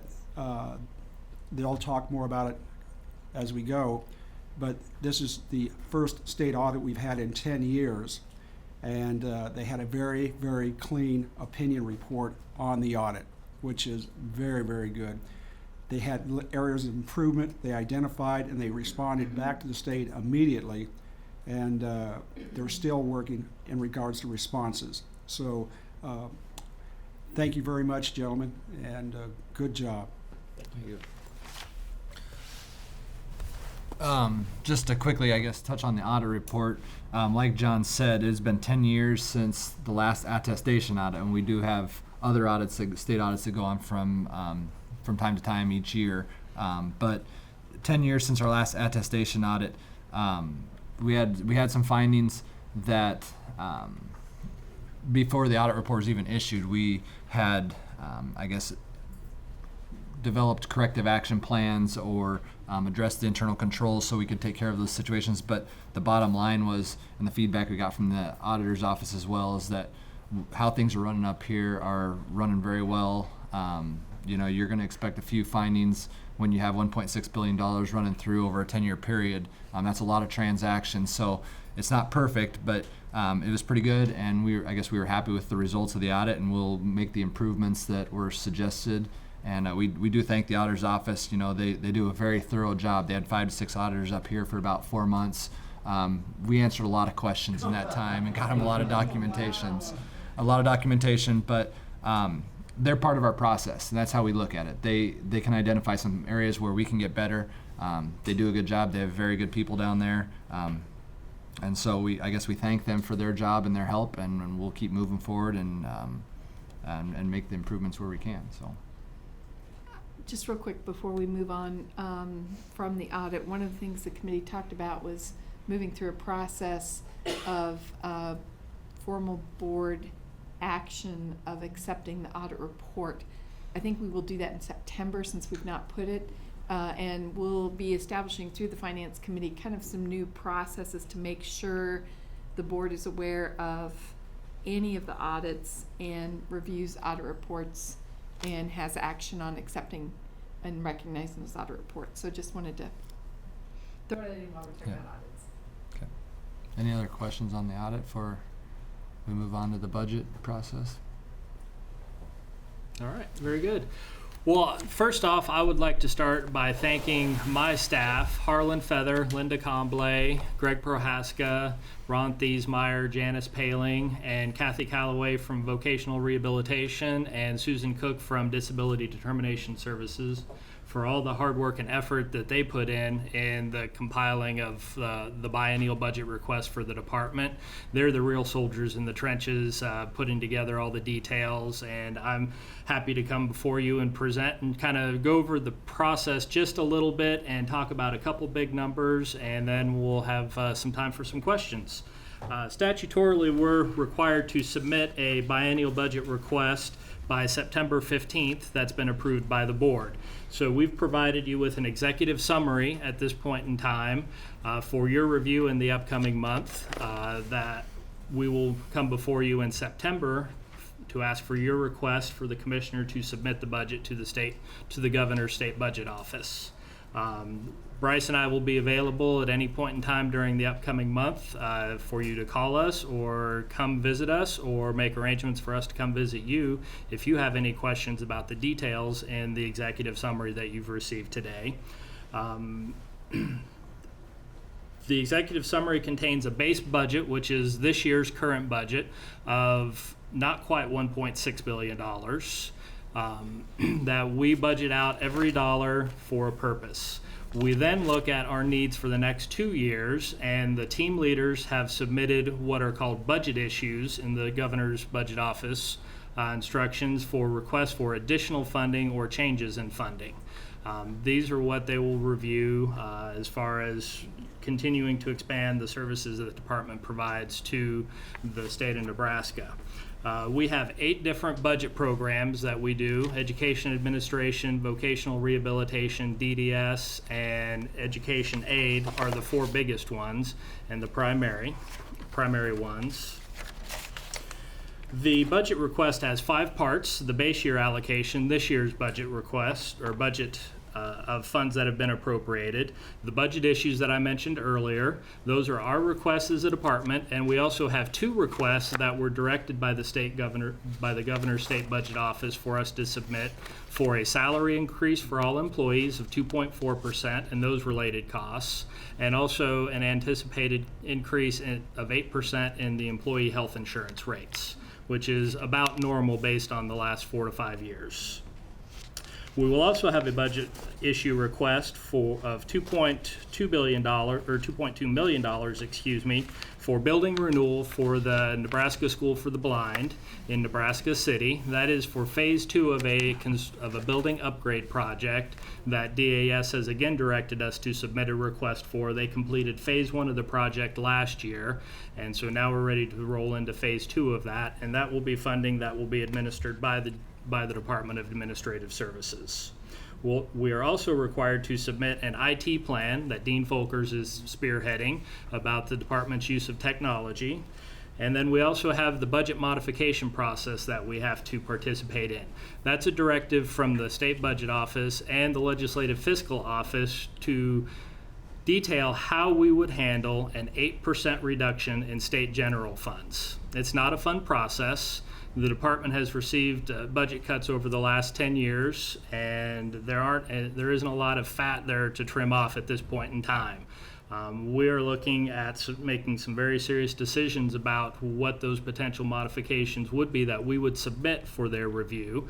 This is part of every budget request. The percentage varies between 5 and 10%. Historically, they've taken 1 or 2 of the things that we've offered up as modifications, not all of them, but certainly we want to be strategic, and with the Commissioner's assistance and the Budget and Finance Committee's assistance, we're reviewing some programs and looking at that, and hope to have some more information for you in the near future on those items. There are 5 primary sources of funding: state general funds, cash funds, which is the sale of services to external entities by the department, or lottery funds that we receive as the proceeds from that, federal funds from the U.S. government, revolving funds that are for the sales and services or the sale of services internally between teams in the department, and then also the building renewal funds. Our budget request for the upcoming fiscal year 17-18 is $1.7 billion. $1.6 billion of that is flow-through aid, or 94.48% of the budget. 75% of that is out of state general funds, $1.277 billion. There's $322 million in federal funds for aid and $8.1 million in cash funds for aid. Our operational request is $93.9 million. That's 5.52% of the budget, and is funded 41% by state general funds, 55% by federal funds, and 3% by cash funds. Major expenditures in operations are $41.5 million for salaries and benefits for the department's 578 employees, and $52.5 million for operations such as rent, copying, communications, department travel, and other expenditures to do the work of the department. And in the back, towards the back of your binder, is a series of charts to put some of the budget numbers in perspective. The amount of aid, how much we contribute to educational expenditures in the state as a whole, and a timeline of the department's employees to see how that has trended over the years. And so with that, wrap it up with a calendar of events upcoming. So at the September 2nd board meeting, we'll have a formal presentation of the budget, and we will ask for the board's approval at that point in time for the commissioner to submit to the governor's office. The governor will then review all the budget requests submitted by all agencies in the state and present a budget to the legislature in late January, early February. Sometime in March, the Legislature Appropriations Committee will hold a hearing that the Commissioner will speak at regarding our budget request. And by the end of May 2017, we should have a final decision on the budget by the Legislature and the Governor for the upcoming 2 fiscal years after that. We will also be coming before you in the October board meeting on the 7th to request any deficit or additional emergency funding that the department needs for the current fiscal year that we are in, and those requests should be very minimal. And with that, I'll answer any questions. Thank you, Shane. Just want to remind the board members, members of the public, our staff, that y'all will be available in conference room C tomorrow morning from 8 to 9 to answer any budget or audit questions. Thank you. Yep. Any questions or comments, Pat?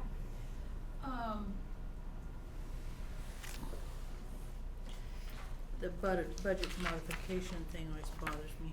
Yes. But I'm learning to live with it. Because of some of the systems changes that we're making in the reorganization of the department, do we have any wiggle room for staff, new staff? We've talked a couple of times about needing staff. Is that do we have a place for that anywhere? So one of the budget issues that we are submitting is for $3 million in additional personal services limitation to allow the department some additional flexibility in the hiring of staff, review of whether or not we need to build internal capacity versus hiring independent contractors on a one-off basis, Right. and also to help with the impending problem of retirement transitions and knowledge transfer and having making sure that there is an overlap 'cause we've between had a incoming lot. employees and those tenured, experienced employees that are leaving the department. We've had a lot of retirement. And, I mean, just a little bit further on that point, as Shane talks about that from a PSL transition. So PSL is something, invented years ago in Nebraska around how employment was handled. So it's a cap essentially on how much money we have for hiring folks. So we actually expend a lot of resources around contracts with individuals to provide services that over time I'd prefer, and I think it would be a number one, more efficient way to handle long-term staffing needs over a period of time, that we, it actually somewhat kind of ties our hands about how we think about building the capacity of the agency. And you can see that we have a request for some investment around improvement systems, including with our data team and including, so we're making those types of requests, but we also have to be cognizant of what that shift is and how we accomplish that and how we think about a whole system approach ultimately. And so it's definitely complex in how we think about improving the agency and walking us forward. I think I've shared with you in the past that we had done analysis, and I don't remember exactly the numbers that we had at the time, of the number of folks that are eligible for retirement or nearing retirement. And turnover is one of those things that, as Shane mentioned it well, knowledge transfer in part. Sometimes when you have long-time employees, you want to be able to bring someone else in to learn that role, and not just for 2 weeks, right? I mean, it's hard to replace certain people with 2 weeks notice. The other reality for us, I think, is thinking through how our work is shaped. You will notice in here is a organizational chart that goes with that, that's really about how some of those organizational changes have started to take place over the summer, so that's represented in this work. I continue to kind of look at how we shape our work and how we do that. We are doing our class and compensation study right at this moment in time. That was something you approved, I think, back in, I forget if it was May or June, but that work's ongoing. We work on a regular basis with DAS from a state perspective and state personnel on how those things are balanced out. I will credit the governor for asking agencies to add an increase into our budget processes. Sometimes they say none. At least I think there's very logical, smart planning going on from a state perspective around how we're going to recruit and retain employees over the long run. And I definitely want to be able to retain the two gentlemen sitting over here. They're very impressive, and I mean their backgrounds are critical to our work moving forward, as is the case with staff all across our agency. Well, we not only have had retirements this past year, but we've had several people that were in the room a week ago that are doing something else now. And with the work that we're doing, I think it's incredibly important that we have the expertise of the staff to do that work. And if we Is your mic on up there? Yep. Maybe there. Okay, I guess it was. But I think that what we're doing is extremely important, and I think we need to be able to support that. Just with what we were talking about with our priority schools and our increase in early childhood programs, and that requires if we're going to maintain quality, that requires more staff. And so, just a concern. So to address the commissioner's number, about a third of the staff are age 55 and older, and about a third of those are age 62 and older. So it is critical that we have the flexibility to onboard staff and get them trained in a proper manner and not just 2 weeks. Other questions? I have a couple of just quick questions. One, under the major accounts of expenditures, if you just could at some point differentiate the 578.84 FTE between vocational rehabilitation services and the department as a whole. I think that's always good number for us to be aware of, that there's one of the charts in the back Okay, does thank you. differentiate employees by the different programs. There's I mean, just a quick split it's between like the two. 200 It's like 231 for VR. Okay, thanks. And then the other piece, as you look through this, and we discussed this morning as well, as you look at some areas of increase, Commissioner, 2 years ago when we did this, we had one area of increase that we talked about around systems of support, and I think, Commissioner, could you just give a few remarks about that particular area of increase in vision also? Thank you. Yeah, happy to. So in fact, we had a bit of that conversation in the Budget and Finance Committee, and actually a little bit more of that conversation also in the legislative arena. For the last several years, been a lot of conversation about trying to build systems that help improve the education picture overall, that we find ways to actually support schools so they become, number one, more efficient in maybe kind of our traditional operations of things, but also better at being able to provide the services necessary for their students for growth and from an educational perspective. And thinking about how we provide that type of leadership is absolutely critical for us. I think when you look across the state, and I know we talk even in some of our efforts around the importance of local control, and in fact they had a conversation a little bit earlier about this notion of really we're looking at supports that help schools make better decisions, able to better use that information for their own local control. But for a long time in Nebraska, it's been, I've described it this way, that local control, the real definition of that is we don't have the resources at a state level, so we pass it down to the schools. That's not very efficient or effective. Has the result of actually increasing costs potentially on the education system overall, because we're not picking up some of those costs in a very strategic fashion to help them improve the education system. So there are things that, in addition to thinking about In fact, we got into some of that conversation around even with Rural 4 and digital content and how we do that. When we push the burden back on schools to manage those types of systems, we aren't helping them actually do that more effectively or more efficiently. Now, it's a hard case sometimes to be able to make, but I think it's important that we think about that as a structure that a state can organize to provide those supports. And we aren't the only state that's gone through this. We've had other states. There was a study that we did a couple of years ago. In fact, Senator Scheer had introduced LR 264 to look at these types of systems, and we used, for example, I believe it was Arizona, looking at how you bring those different systems together. But we've evolved even over the last couple of years, knowing that, thinking about what we're doing in AQuest, thinking about the support systems that we now hear from schools around EBA. It's really time for us to use this, and I use our budget process to ask for the resources that provide that support to improve instruction, to improve our schools, and improve efficiency for them.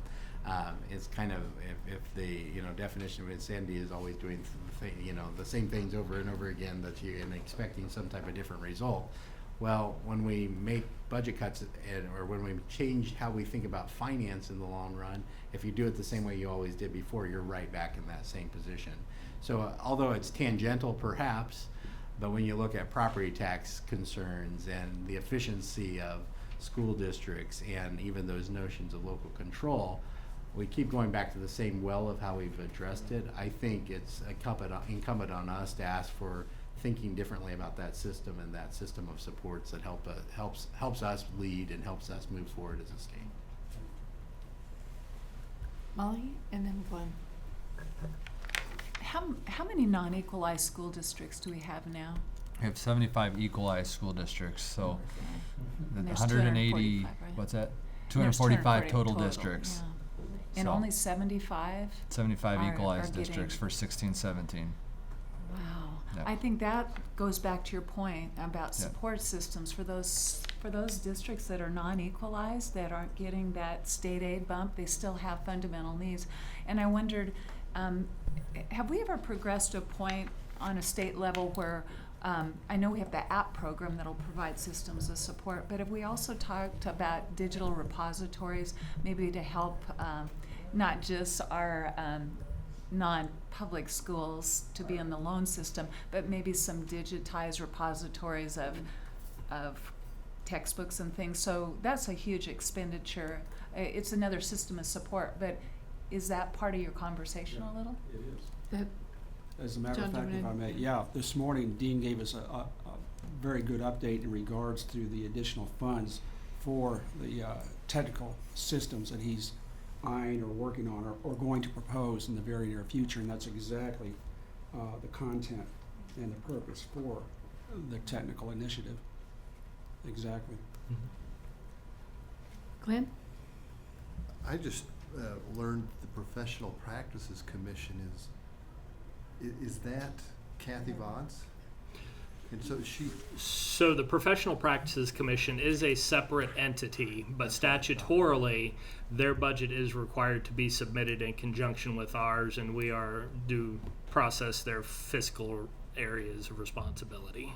Now, is Kathy the entire Professional Practices Commission? She is now a part-time employee, and there is a new full-time employee, so there's 1.2 FTE down there. Kathy works about a day a week, I believe, and then I apologize, I don't remember the other individual who just started, but she is full-time and is learning from Kathy as she is in the office. But yeah, it's essentially a one-person agency. Because I'm just thinking, we have they have a hearing and they collect the evidence, and then they come before us and we say yea or nay on this decision that they've come to. But I thought this was somehow outside of the Department of Education. I would have Brian describe. Brian can describe that because it's one of those things I had to learn too. But I had to learn from them, and I'm not sure I got the law. The Professional Practices Commission is a separate state agency. They are not part of the department. Their funding all comes from the fees that applicants pay us to get a certificate. That's why their budget is in our budget, because it's a cash-funded operation, and a portion of the fee that every teacher or administrator pays to get their all-school certificate, a portion of that fee goes to pay for their expenses. Their biggest expenditure has been the clerk's position, Kathy Bonds. She is retiring. They've hired a new one, so they're using a little bit of knowledge transfer going on at the moment. The 1 day a week Kathy's using to help the new clerk understand the role and everything. They also have to contract for a court reporter who records all that. They also have a contract with an attorney who is their hearing official. So that's their expense of their budget. It is in our budget only because they're paid for out of fees we collect for certification. So they present their case and their, I don't know what you call it, commissioners vote on that. Are they just appointed, or? The members of the Professional Practices Commission are appointed by the governor. They are acting teachers, administrators. They are required to have one representative of post-secondary education on the commission. Those people actually hear the cases that you ultimately end up making the final decision on. So they spend usually their Saturdays actually listening to witnesses, reading exhibits, listening to me talk too long.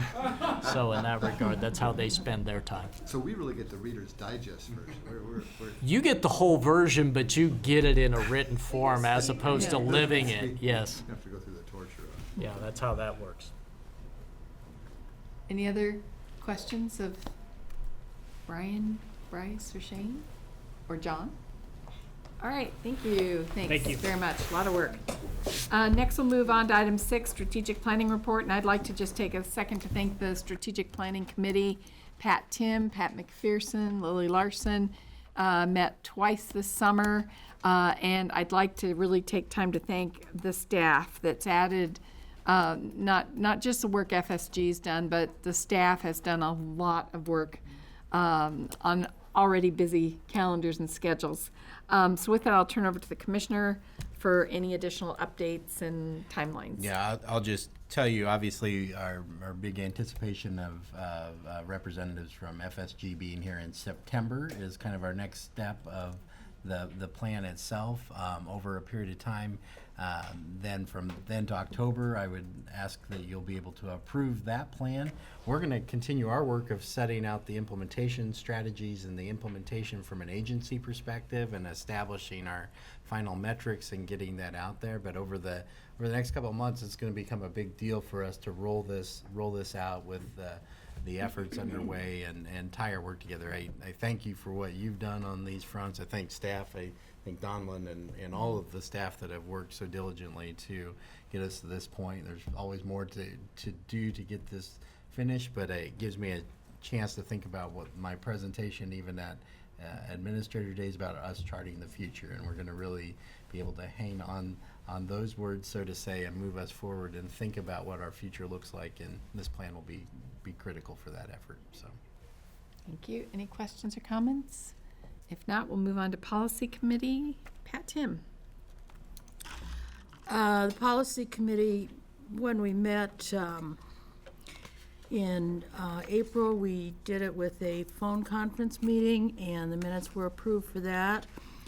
Today, we did a 4-year review of Board Policy B11, Board Meeting Notification for Regular Meetings.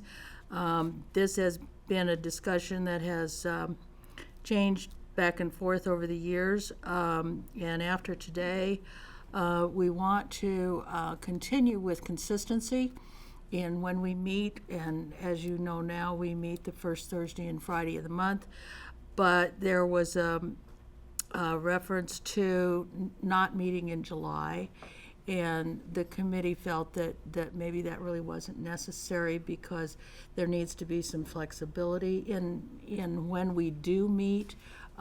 If you remember several years ago, we did have a meeting in July because we had to do cut scores. And so we want to leave it, we don't want it to go back to, well, we're going to meet on Monday and Tuesday because it fits in my schedule, but next month you can meet on Thursday and Friday if you really want to.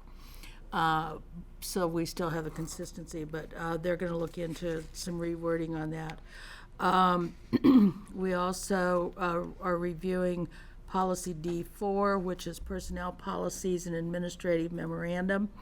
This is similar to some other work that's being done in the department, and rather than being personnel policies and administrative memorandum, it should probably make more sense to say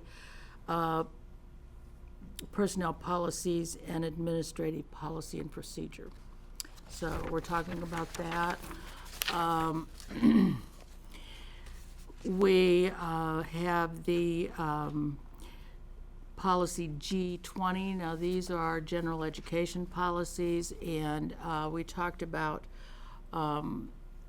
whether or not this is the model policy to prevent dating violence, that we do have a policy in coordinated school health that has this, but if you remember, we had legislation a number of years ago that was pulled out.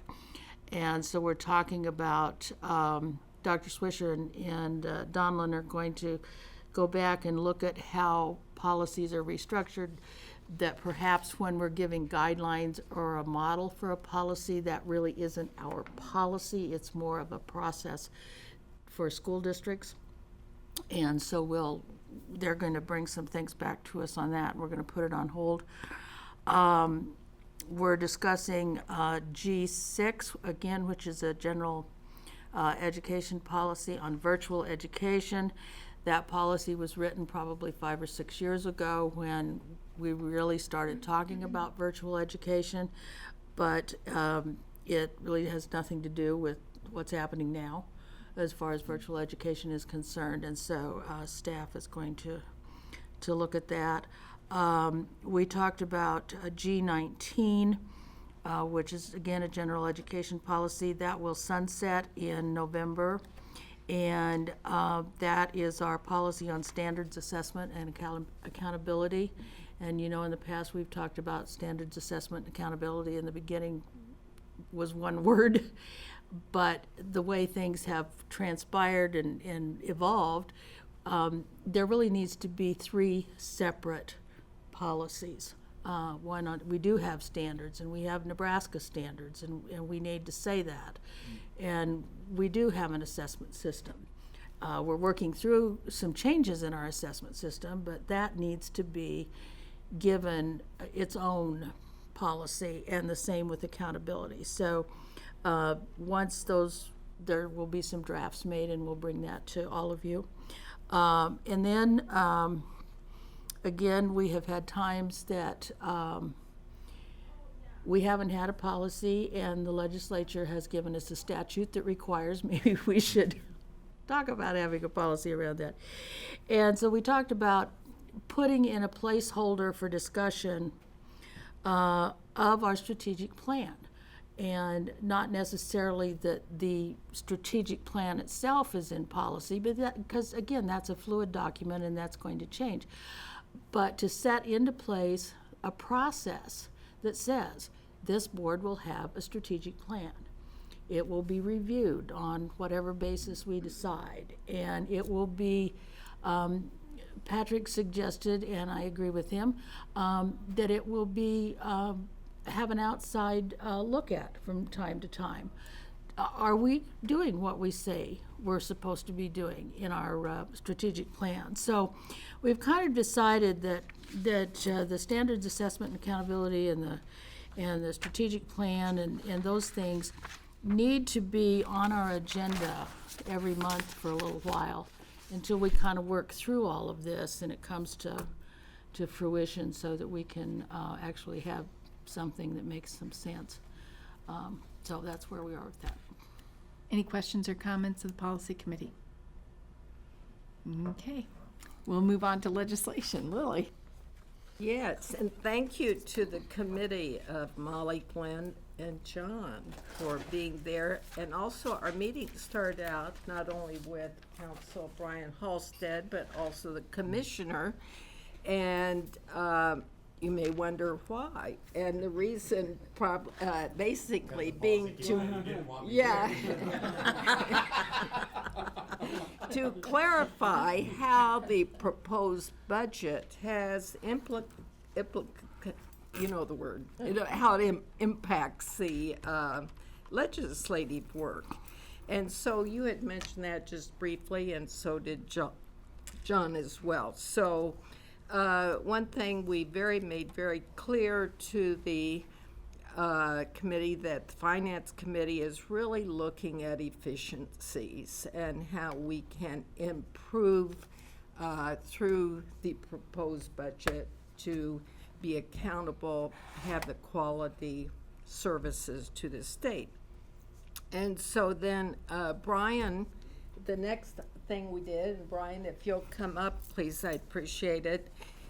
He mentioned the fact term limits and the impact this is having in the legislature will impact us, because the wording was, we have big leadership change. We had 11 folks who will be stepping down from the legislature, many of whom have been committee chairs. And so what happens then, we say, well, do we have an election projection? No. So we don't know who is going to be coming in to fill these 11 spots. And we have some idea of folks who are maybe interested in serving on the Education Committee, but nothing is solid in that respect. Time will tell, won't it? And yet at the same time, I encourage board members to thank the people who have served in the legislature and those who have been on the Education Committee. Because who knows, when you visit with them, they might have some suggestions as to things that our legislative committee might look at, and things that we just did not get through last year or the last 2 years. So on to the next, what is the real, an extremely important part of our meeting was in regard to a letter that was sent to Meredith Miller, U.S. Department of Education, in regard to guidelines from ESSA. And there are concerns about that, and thank you to our counsel that he put together a letter to Mrs. Miller as to these requests, these dictates, these mandates, they don't work for us in Nebraska, and here are the reasons why. And so, Brian, if you'll review that letter, and by the way, it had to be submitted by August 1st. Sorry that you're not hearing about this in advance, but it was due August 1st. And it was submitted on the 31st of July, so it was timely. We were following that requirement. And Brian, if you'll describe the types of things that are concerns for us in Nebraska as far as requirements for ESSA. All right, good enough. Brian Halstead, Chief of Staff, and you all, it's attached to the work session, the letter that was submitted on the 29th, and it is one of 20,414 separate comments the U.S. Department of Education got. So if you have nothing else to do and want to read the other 20,413, I have a link for you that you can go look at all the comments. Obviously, we had some of the language in the regs was good. It actually set the picture, it set the scope and everything.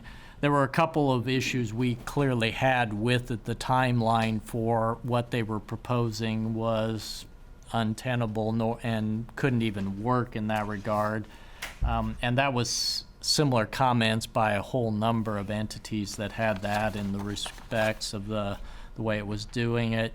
The high school graduation rate that they were saying you had to use the 4-year cohort graduation rate for identifying high schools and the 2/3 graduation requirement. Well, in Nebraska, our Constitution says you will be entitled to an education till 21, and we work very hard with our school districts and our schools and our communities to keep kids in schools until they graduate.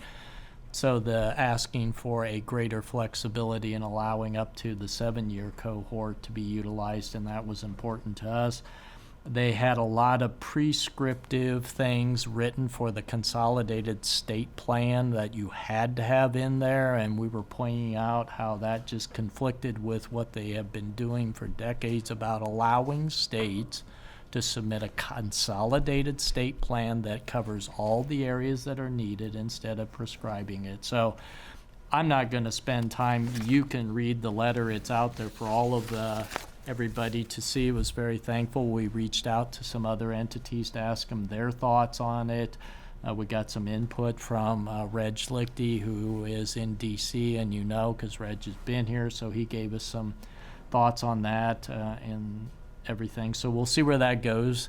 Now that the comments have been submitted, the U.S. Department of Education is required to go through all of them and then provide the final regulations and the explanations of how they took the comments and what changes they made and didn't make. So final regs on this may be in November, but we will see. You're not reading through the 20,414 letters, but somebody apparently is at the U.S. Department of Ed, so it's going to take them a while. We do have upcoming in September comments on their assessment regulations, and I don't know whether that was talked about in the assessment tenet or not, but obviously we'll be putting something together with our comments on those and everything, and since that's after the next state board meeting, the legislative committee will probably see it, as maybe the assessment tenet will, since you guys are trying to chart the future of assessment in that regard. So since I'm what's standing between you and adjournment, I'll stop and see if you have any questions. Any questions? Lily, anything else for your report? No, that is exactly Thank you, Brian. what, I guess in conclusion, fairness to Molly, we had a few minutes at the end, and Molly did address the concern about the achievement gap in the minority population in Nebraska. And that we will be watching, of course, for any legislation that might be directed towards that issue and giving some support to work countering that problem. So, Molly, anything else since you brought that up? But that ended the meeting. So, Thank you. that's it. And thank you, Molly, also for sending out the GAC reports throughout the summer as you've received those. Those have been very helpful from NASB and you serving on that committee. Thank you.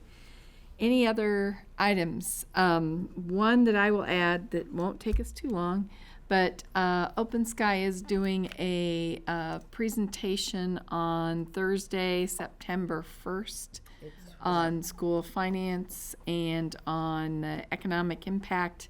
And I just wanted to let you know that I am aware that is our board meeting that day. So if for some reason that crosses your desk and as we plan for September, please let me know what your committee needs are.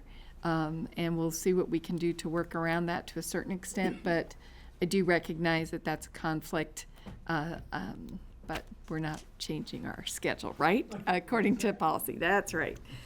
So with that, the regularly scheduled meeting of the State Board of Education will reconvene at 9 a.m. tomorrow morning in this room. Thanks, everybody, for a great day.